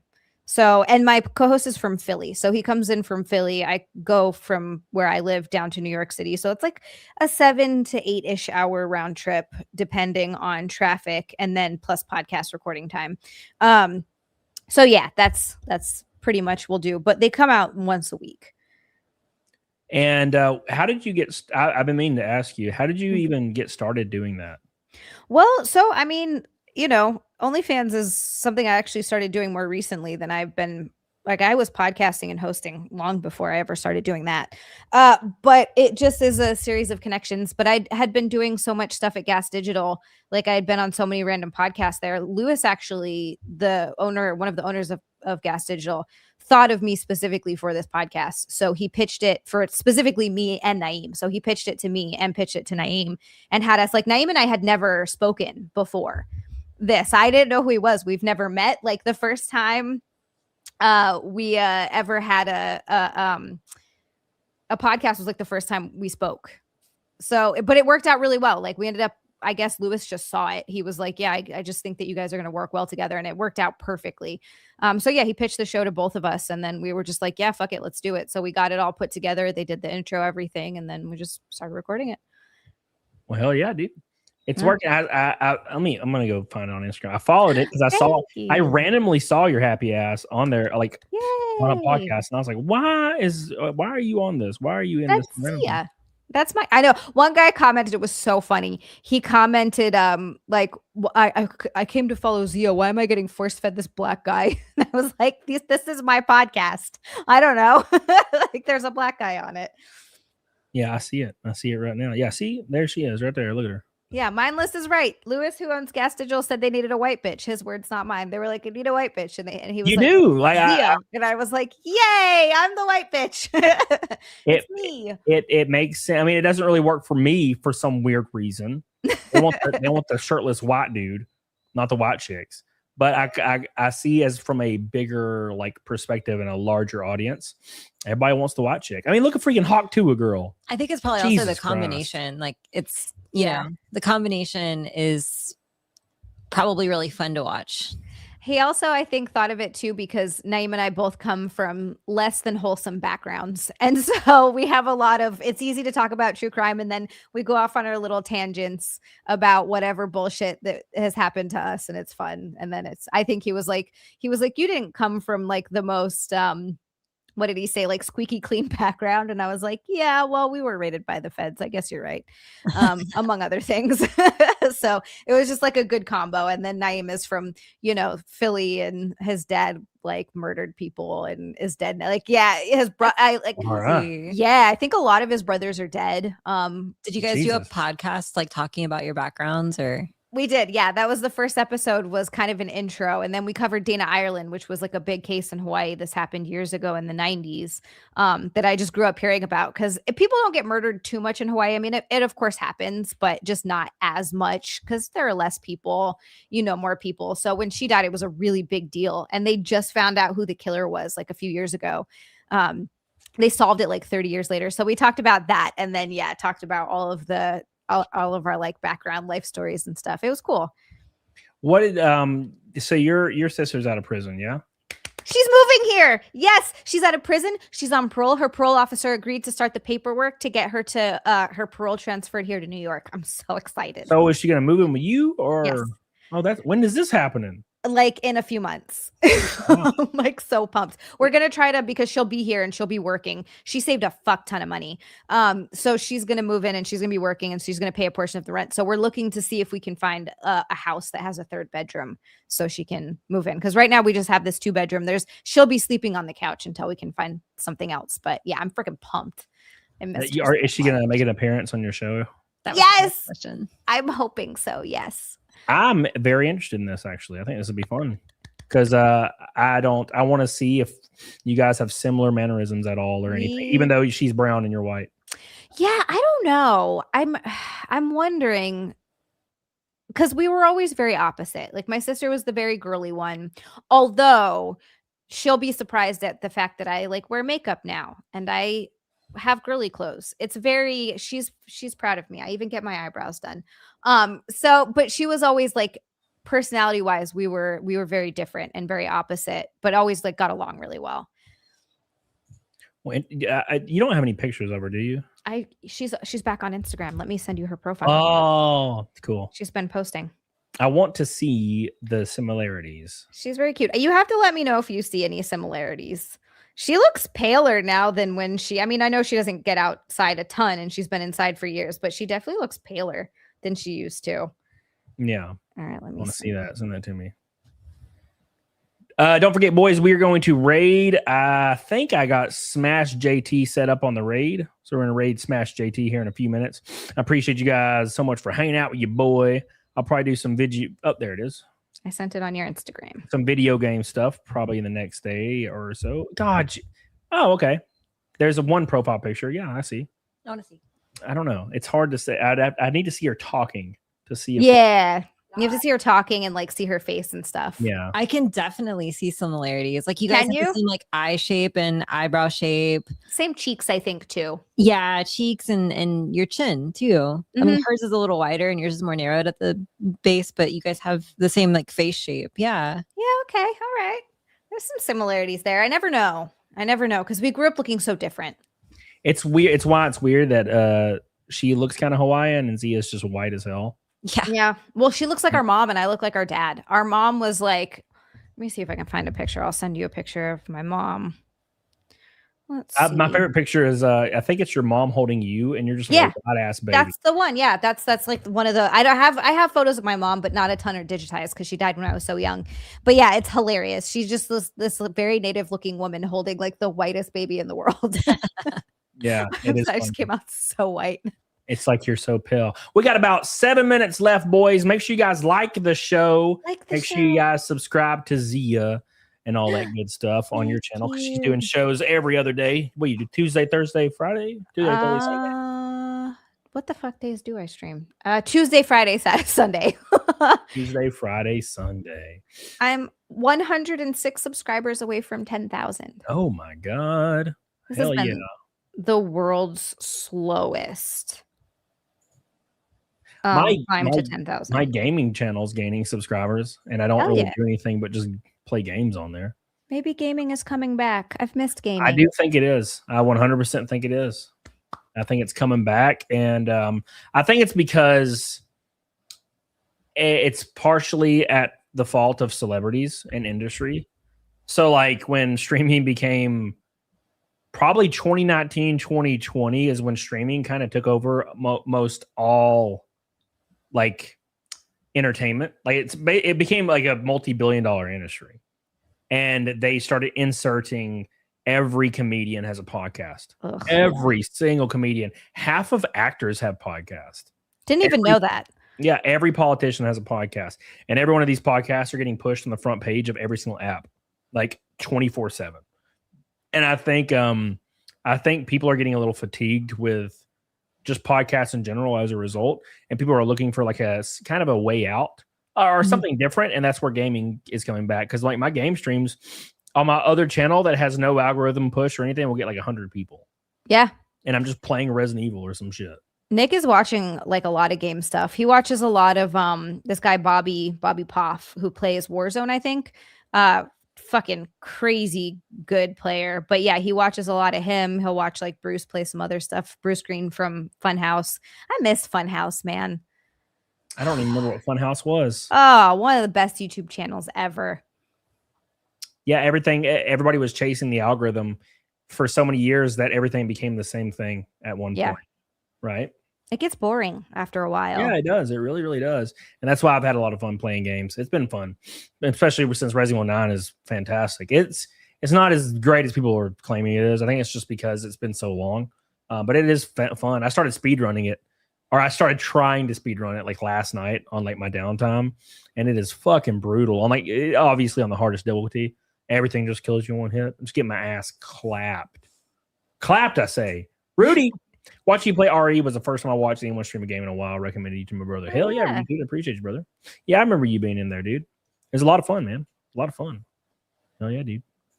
Yeah, dude. What do you got planned for the future, Zia? You know what? Right now, I've taken such a big step back from all the shit that I was doing, which sucks. I mean, I'm still streaming, and I'm getting back into making OnlyFans content again. This last couple weeks really rocked me. Right now, I'm going to work on getting outside and stopping these fucking panic attacks. But I'm still streaming. When's my next stream? Friday? What's today? Monday. No, Monday. Thank you. Jesus Christ. I don't even know what the hell's going on in my brain anymore. Tomorrow. My next stream is tomorrow at 9. I have absolutely no idea what I'm going to do. I do have a giant Lego Baradur that I have to start putting together. What is it? Well, Lego what? Baradur. What the hell's a Baradur? Cody, I swear to God. The Eye of Sauron? Oh. I think you're saying it wrong. Baradur. I don't know how else to say it. How do you say it? I don't fucking know. Now I'm second guessing myself. I don't know. I don't think so. Baradur. Let me look. The Eye of Sauron. Ron. And the whole, like, it's the tower that it's on. Oh, Baradur. Baradur, yeah, right? Oh, okay. Yeah. Okay, all right. I'm like, am I losing my mind? I didn't know the tower had a name. I don't think. Yeah. I don't think I've ever heard it pronounced without. Like, I don't think I've ever seen it like pronounced but spelled. Like, it looks really familiar when I see the word, but it like sounds strange for some reason when it's. I don't remember nowhere. if they say it in the movies. Do they say it in the movies? I think like once. Yeah, they do. They do say it once. Yeah. Is it Sauron or Saruman that says it? I have no idea. I don't remember. I like went through the books like an audiobook, and they like it was so hard to make it through the books because every other like paragraph was a song, like a 4-page fucking song. I know he really does love songs. I skip a lot of the songs, to be honest. Like whenever I'm reading through it, I'm just like, I have enough of the songs. Yeah, it would be like ba ba da ba da ba da ba da ba da ba da ba da, and I'm like, all right, and then there'd be a 9th verse. And ba ba da ba da ba da ba da, and I'm like, what the fuck why is this still going? I remember there was this one in the first book where Aragorn sings something. And bro, it was like 20 minutes in the audiobook of him singing this song, and it had like 50 fucking like verses. I'm like, this is too much, brother. It's a lot. What is happening? What is happening? PDH is like, I need to go to sleep. Well, you don't have to go in the office, so at least there's that. Yeah. Yeah, at least there's that. Big shout out to all the boys. The snake streak finally falls. Wow. Yep, 592. That's 5 years. 2021. I can't believe it. Holy shit. It's been in danger every stream for like the last like 6 months. It gets real close every stream. Wow. Finally, we can reset it to 0 and go try to. It's going to take another 6 years to get up to that point, though. So I'll be what 42. 42, still doing Naked Snake. You better. 42 until we can beat that one. Slosher says, "I tried. You did, sir. I appreciate you trying, brother. It was a valiant effort, Slosher. Yeah, you tried. You tried, brother. You're a good man. You're a good man." We need to have a funeral themed stream. Yeah, where we all dress in black. Yeah. For the death of Have like a Mason. black veil. Yeah. Look like one of those widows whose husband died, and you're like, that's what you wear for the next like however many years, the next year. Yes. That'd have been a child. That's like the age of a child running around and like talking in full sentences. That's how long the snake streak was alive. Wow. That long. Funeral for the snake. Go emo for the snake. I would have to straighten my hair. I need longer hair. And I don't even think I got can do a it. black wig you can wear. Like my natural like receding hairline of being like in my fucking almost 40 Cody, you is don't like have a receding too far now. hairline. I mean, I'm not saying it's like crazy. I'm just saying like when you're a kid, it's like straight down or like straight down. When I was when I was a teenager, an emo kid teenager, it was like the hairline was like straight down. I did have a widow's peak, but it was like, but the older you get, I feel like he's just saying that. I feel like his hairline's probably been the same. That's what I'm saying. I don't think your hairline has changed much. It also looks like a normal hairline. Yeah. Like I don't think it looks like it's receding at all. Well, at least there's that. Yeah. It's funny when I think about it. And I don't know if it's because it's natural, but I think for some reason, I don't really care about it. Like if I started going bald, I would just shave my head. Yeah. And not really give a fuck. But I have friends that it's like fucking devastating for them. Well, like because it breaks them. And it just so happens they're the ones that are balding. And it's like breaking them. It's like breaking them. And I'm like, bro, I wouldn't give a fuck. some people look good bald and some people don't. It's like some people can pull off a bald look and some people you're just like, oof, that's Yep. Yeah. Yep. I don't think so. I just get a tattoo of my bald ass head. I There you don't give go. a fuck. My dad always used to say, because my dad started going bald a long time ago, but he was one of those guys that he just looked like Stone Cold Steve Austin when he shaved his head because he's so jacked and he had like the little goatee that he grew out for a while. But he always said that he wanted to get a spiral tattooed on the top of his head so that when he plays drums, he could go like that and it looked like his head was barely. Yeah, I'm actually kind of bummed he never did that. That's such a good idea for a bald head tattoo. I feel like everybody says that, Frank. Like everybody that has never been bald, like completely, are always like, I look terrible bald. And I'm like, how the fuck do you know? I will say this. I love Nick very much, and I would never leave him if he was bald for like as that being the reason. He's 40 and he has a great head of hair. He has so much hair. I do think he would look a little weird bald. Well, isn't he like love him he's like a thinner guy, right? Yeah, yeah. I think you have to be like at least fat with a goatee or jacked. It's like Robert Pattinson being bald. Yeah. Yeah. Yeah. It's not right. Exactly. I'd be like, I love you, but it's not your best look. Eric Hayes says, I like yeah, Eric Hayes looks great bald. He has a shiny ass bald head and looks great. Yeah, some people pull it off so well. I once did a side shave and I really was tempted to just shave my whole head because I wanted to like kind of start over with my hair. And also like I was going to college and I was like, what if I just shave my head and then, like buckle down and do college and not care. But my mom was like, well, don't do that. She was like, I did drop you on your head a few times when you were a kid and I know your head is lumpy. And I'm like, oh, okay. Thanks. Your mom's like, you have a lumpy head, so Yeah. maybe don't do that. Exactly. Also, what a nice way to find out you were dropped on your head a bunch of times. I'm like, oh, this explains a lot. Like, thanks, Mom. Yeah. Did you see how everybody online is talking about how Michael B. Jordan went to In-N-Out Burger with his Oscar? Isn't that normal? I think it is like a tradition that now that I've seen it, but like the people talking about it are so like silly because they'll be like, he's so humble. He's hanging out with his fans and like, that's not. And I'm like, bro, like the video is right there. He's sitting at the table with his Oscar with like a bunch of security around him. There's like 4 cameras on him, and he's posing for pictures while eating his burger. I feel like In-N-Out's trash too. Yeah, I agree. And also he's like not making any eye contact with any like peasants. He's just looking straight ahead to like his other celebrity friend.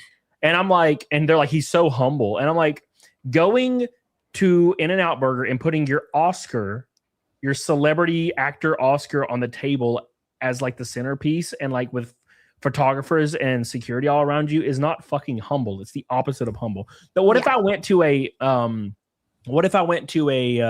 restaurant and I just put $1 million cash on the table as a centerpiece and have just like security all around me? They'd be like, this dude's a dumbass. He's an asshole. It's the exact same thing. It's the exact same thing, brother. And like, but they're like, he's just like one of us. He eats burgers, bro. And that's what I said. I said that on Twitter, and everybody's fucking freaking out about my like post on Twitter under the Michael B. Jordan thing. They're like, you're just insecure. And I'm like, what? About what? What the fuck? This has nothing to do with insecurity at all. This is very like, what is the word? Subjective or objective? Yeah. Objective. Yeah. I don't understand why people are so obsessed with like celebrities and whether or not they're like humble or a normal nice person. Like, just enjoy their work, enjoy the movie and the art or whatever the fuck it is that they make, and then go live your life. It's weird that people get so obsessed. Yes. Yeah. Totally agree. It's not about like knowing them personally. Like, you're invested in their work. Like, I'm kind of sad because celebrity culture was like literally on its deathbed for like 10 years. It was so and now it's for some reason slightly coming back. I'm like, dude, I don't give a fuck about these people. Is it coming back, or is it just like propaganda? Propaganda. Ooh, it could be forced. They're just pushing it out there. Because I swear to God, everything I know about any celebrity and every stupid celebrity relationship, I found out against my will because they put it in my fucking feed. And I'm like, I don't follow any of these people. Why do I know this? I don't want to know this. I don't care. I was very happy that I basically spent my entire off day like not plugged in. And I came back after the Oscars and they were like winding down. And I'm like, oh, thank God I missed it. The only thing I like about celebrity relationships is looking at like old ones. So like, it was really interesting to find out that Nuno Betancourt like dated Christina Applegate. I And did not know that. Yeah. And so like, it's funny to look at Nuno now and then look at her now. And it's like imagining them together now is like kind of comical because she, I guess he just aged really well, you know? Yeah, poor thing. She has MS, right? Is that what it is? Yeah. So she's going through a rough time. Oh, poor Christina Applegate. Yeah, she did not. She had health issues, so she didn't age so well. Yeah. Yeah, it's like it does look good though. Steph brings up a good point. It's like one of the things about actors, it's like they read something that somebody else wrote for a living. Like, why are we taking political advice from these people? Yeah. Like, what the fuck? Yeah. It's like they're the worst people to give political advice because they pretend for a living. Why would I? Would you go ask somebody that has a doctorate in liberal arts a question about like science or a political opinion that's supposed to be backed by science? Like you wouldn't. So why do you assume that like an actor or an actress is just somehow so intelligent that it like goes, their experience and their knowledge goes beyond what they've done in their life? Like, it's crazy. I agree. And it's also, they're so out of touch. They've been rich for so long. Like stupid, what's his name? Seth Rogen. I was trying to remember his name. Seth Rogen was out there being like, I don't know if like, it's not a big deal if someone breaks into your car. If they break into your car, you just replace the window, like whatever. Like, you're so fucking out of touch. You don't realize that a lot of people can't afford that. If someone breaks into their car and fucks it up, they can't fix it because they don't have the millions of dollars that you have, asshole. Or the job security, like they could get fired for missing work because of the broken window. It's exactly, they're expensive to replace. And just talking, and these are all people that are living, talking about homelessness and immigration and whatever fucking they're lecturing everybody else about. Meanwhile, it doesn't affect them in any way because they're living in their mansions in the areas where they don't let any of those people in behind their fucking big walls with their security. So fuck off. Like, you're not, like, it's so obnoxious. What did Seth Rogen say? He says getting mugged is a price you pay for living in such a beautiful city. And I was like, that's like an oxymoron, right? Yeah, how's it a This place beautiful is city so if you're beautiful. I being get mugged and attacked every day. It's so beautiful here. And I'm like, what the fuck are we talking about? Yeah. God. Yeah. As soon as the Ridiculous. Shadow Dancer brings a great point. As soon as I saw Seth Rogen was in the Mario movie, it like broke my heart. I was like, oh fuck, I have to hear him go, Yeah, it was a real I'm so bummer. high right now. I'm like, God, fuck, I hate this guy. It was funny when I was 12, and like it's the same guy now. The Mario movie was good though. It was good. Yeah, I it's because really he was liked it. fucking. He was like in it for 5 minutes as Donkey Kong, and who gives a fuck, right? The second one's coming out soon, I think. Yeah, the what is it? Mario Galaxy, the movie. I never even played the Mario Galaxy game, so I don't know anything about it. But it'll probably be fun. I just like how the Jack Black song was fantastic. The Peaches song. Yes. That was great. They did a great job. Why do I not remember that? The peaches. Oh, Jack Black. Yeah. Okay, yes. Yes, I did enjoy that. Brie Larson to ruin it for you. Wait, who is Brie? Oh, she's Rosalina, which She is really also sad. needs to shut her damn mouth. She says too many things. God, She got Rosalina, annoying. no, like it sucks because Rosalina is like my favorite Mario character, and it's like she's voiced by Brie Larson. I'm like, what? No, how could you? It's the only person I choose on every Mario game is Rosalina for no reason. I don't know why. I just always do it. I've been reading Project Hail Mary because I wanted to read the book before the movie came out, and it's really annoying when I read a book where there's clear like underlying like political opinion based lessons, and like it has been like harping quite a bit on like global warming and like climate change, and I'm just like, I don't know.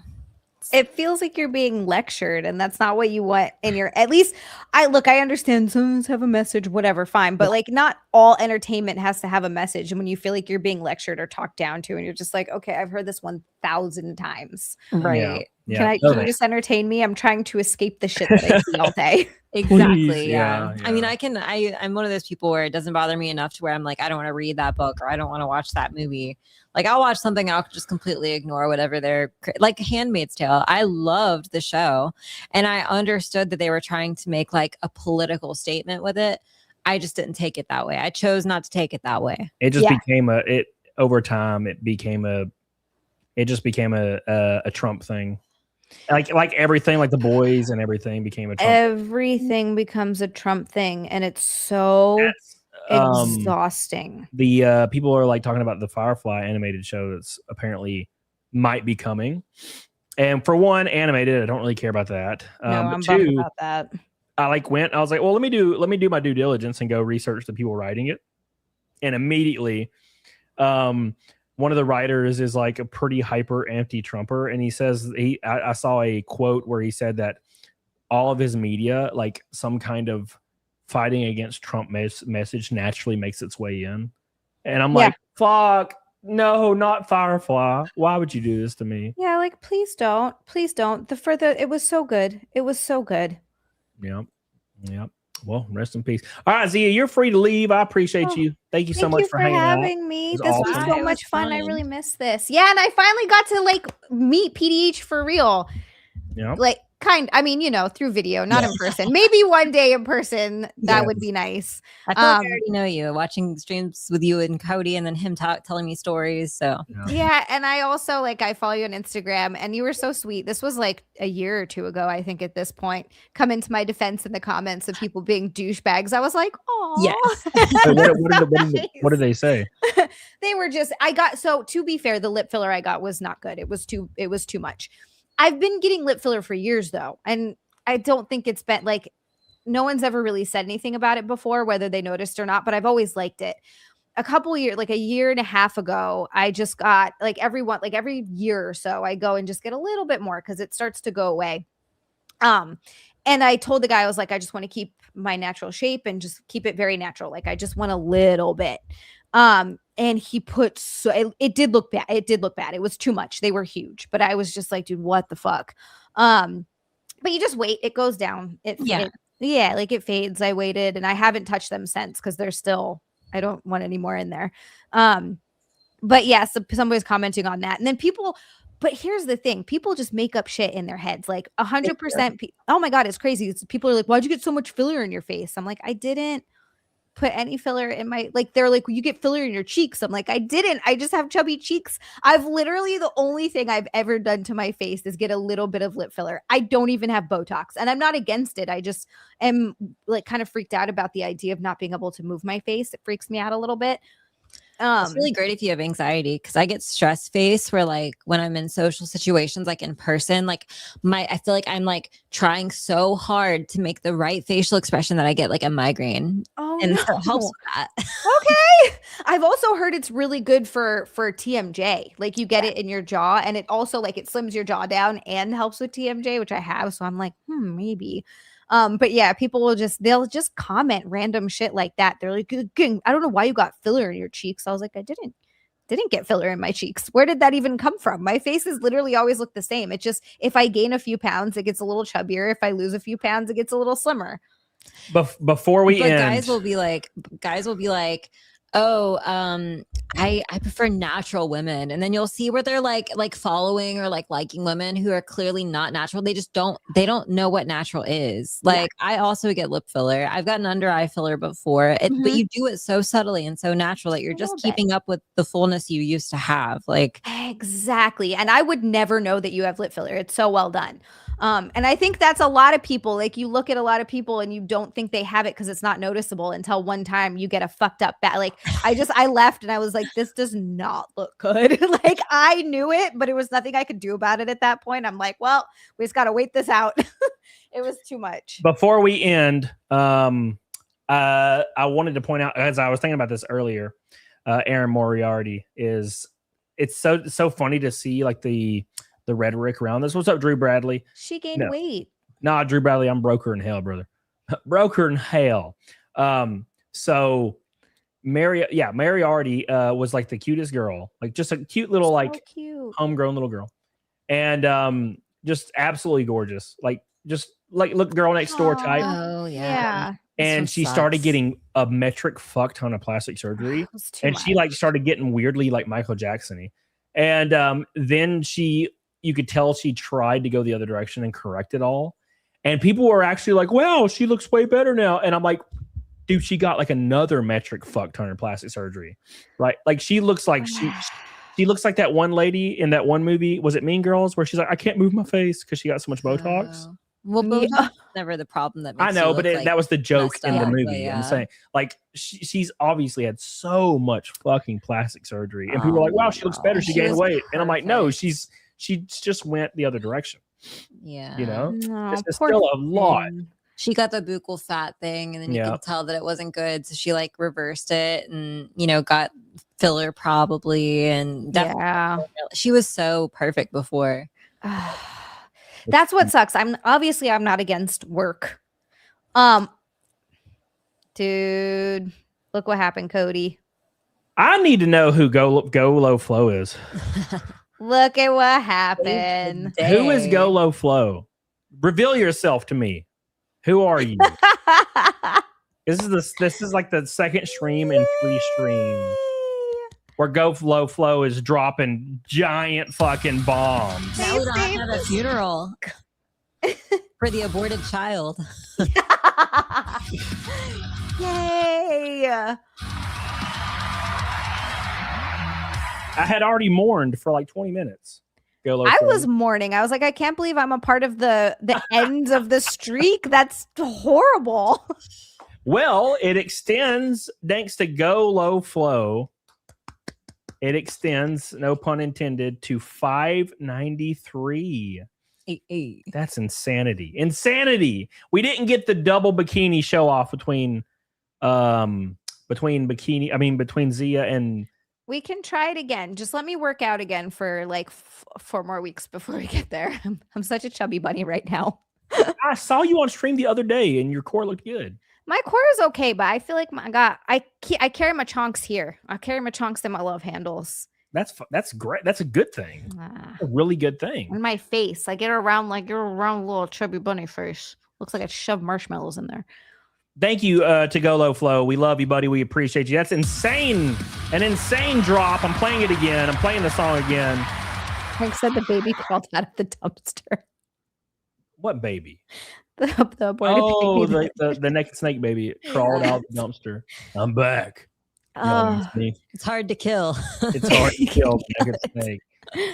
I just want to know who it is. Like, I want to know if it's somebody like real close to me. Who is it? Who is it? You, Drew? Drew Bradley? Are you doxing people? Drew Bradley? It says right there, Drew Bradley. I'm not doxing anyone. Oh, I'm reading Oh, his is someone name. in chat? I'll never talk unless you ask nicely. I can't imagine who this would be. It's definitely not Billy, because Billy would never say anything like this. yeah. Billy would be like, I got the new Steam Deck. It's Ratchet and Clank. I'm not Billy. That's what he would say. I'm not Billy. If it was Billy, it would Not good at subterfuge.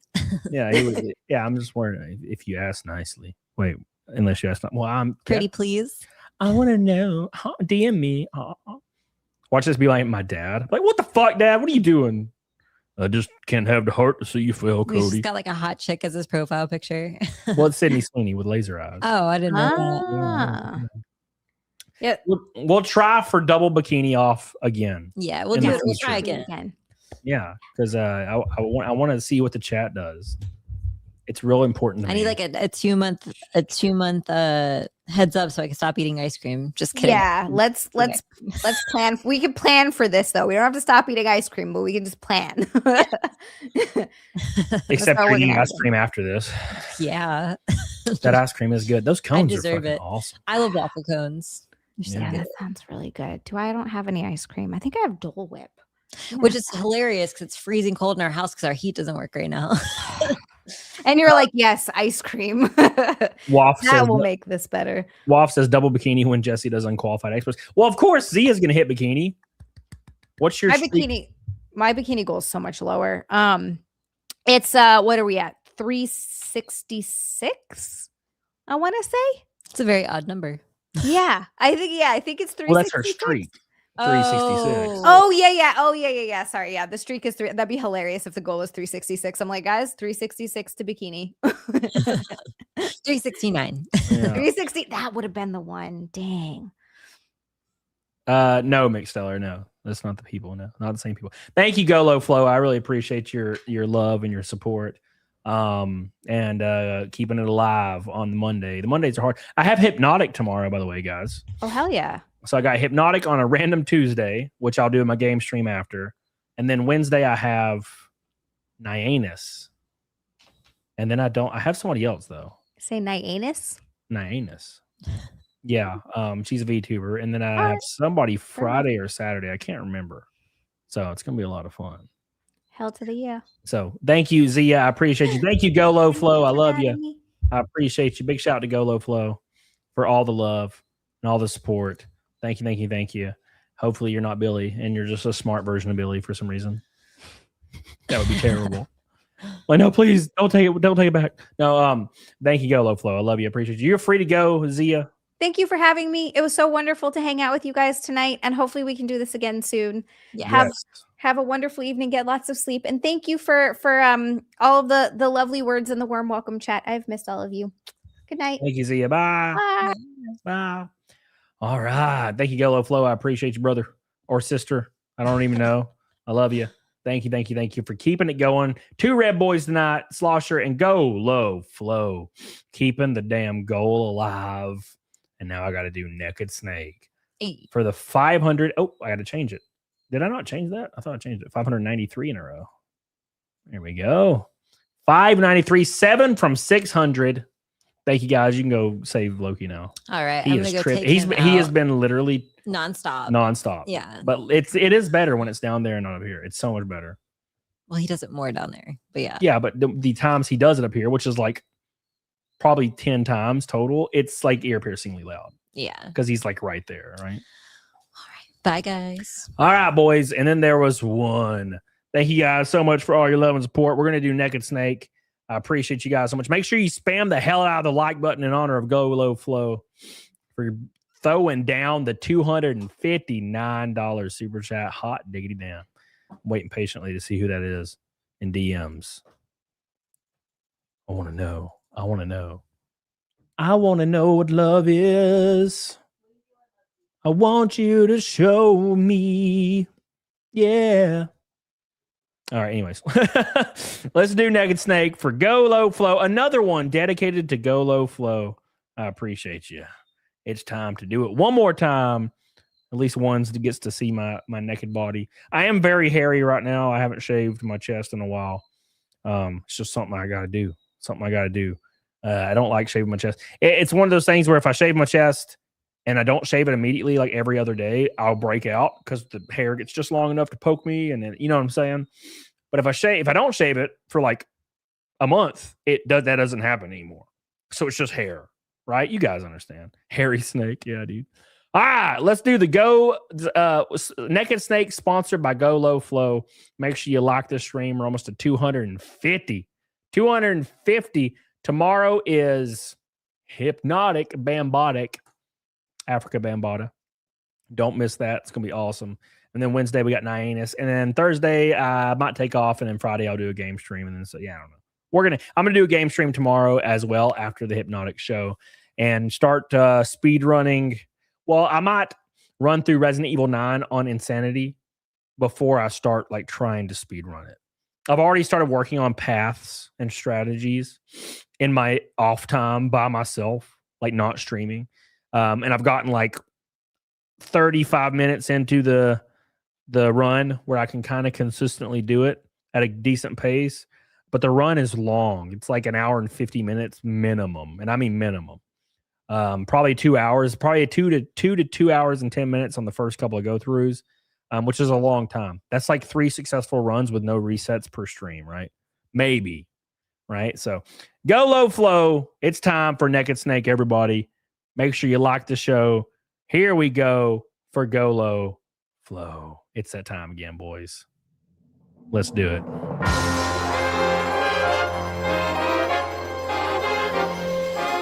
One more time. Here we go. 593 in a row. Make sure you spam the chat. Spam the chat for the Naked Snake. Let's do it one more time. Chati. Thank you. I appreciate you, Chati. We love you, Chati. Thank you. Here we go. One more time. Thank you, Chati.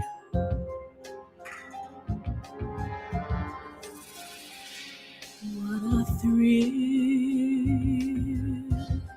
with darkness and silence through the night. What a thrill.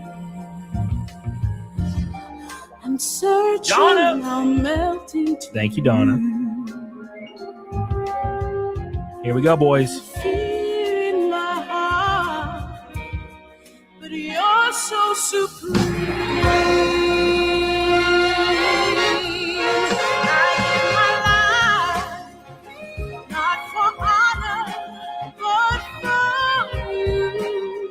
Snake eater in my time. There be nobody else. Here we go. Cry. It's the way I fly to you. I'm still in a dream. Snake eater. Steph. Here we go.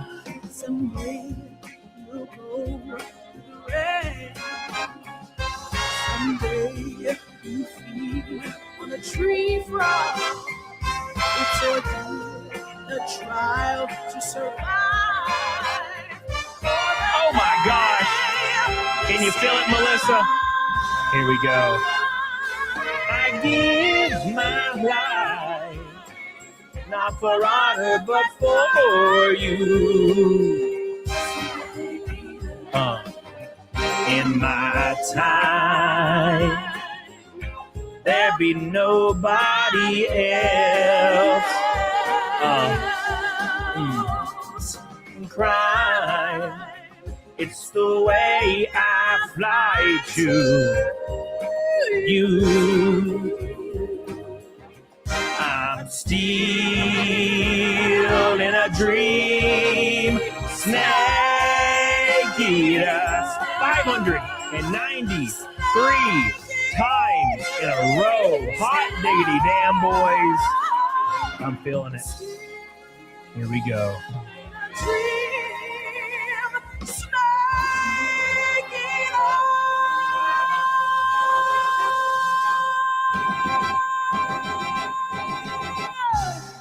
Oh my gosh. Thank you guys so much for all your love, all your support. I'll be back tomorrow with Hypnotic. And then Wednesday with Night Anus. Every other day on the game streams as well. And then I'll be back Friday and Saturday, of course. So don't forget. Big shout out to Go Low Flow for keeping the love alive, keeping it alive for one more show. We're 7 snakes away from 600 in a row. Thank you. I appreciate you guys so much. Big shout out to all the stripper super chats. I appreciate you, Chati, Donna, and Steph. I love you. I appreciate you. We're going to raid I think Smash JT. I'm pretty sure I have it set up for Smash JT. So give Smash some love. Some love. Thank you, Christian. Hope you're doing well. And don't forget, tomorrow at probably 9 p.m. Central, I think. I need to ask Hypnotic, but I'm pretty sure it's 9 p.m. Central is what we talked about. So I'll see you guys over there. Get the hell on it, doggone it. Thank you again to Go Low Flow. I love you. I appreciate that so much for all your love. Thank you. Hate Breed. I love you, buddy. Thank you, guys. Slosher. Love you. Thank you. Appreciate you, Squish. Appreciate you guys. Make sure you guys follow me on all the stuff like Instagram and whatnot. And I'll see you guys tomorrow. Get the hell on it. Diggity doggone it. Hell yeah. Hell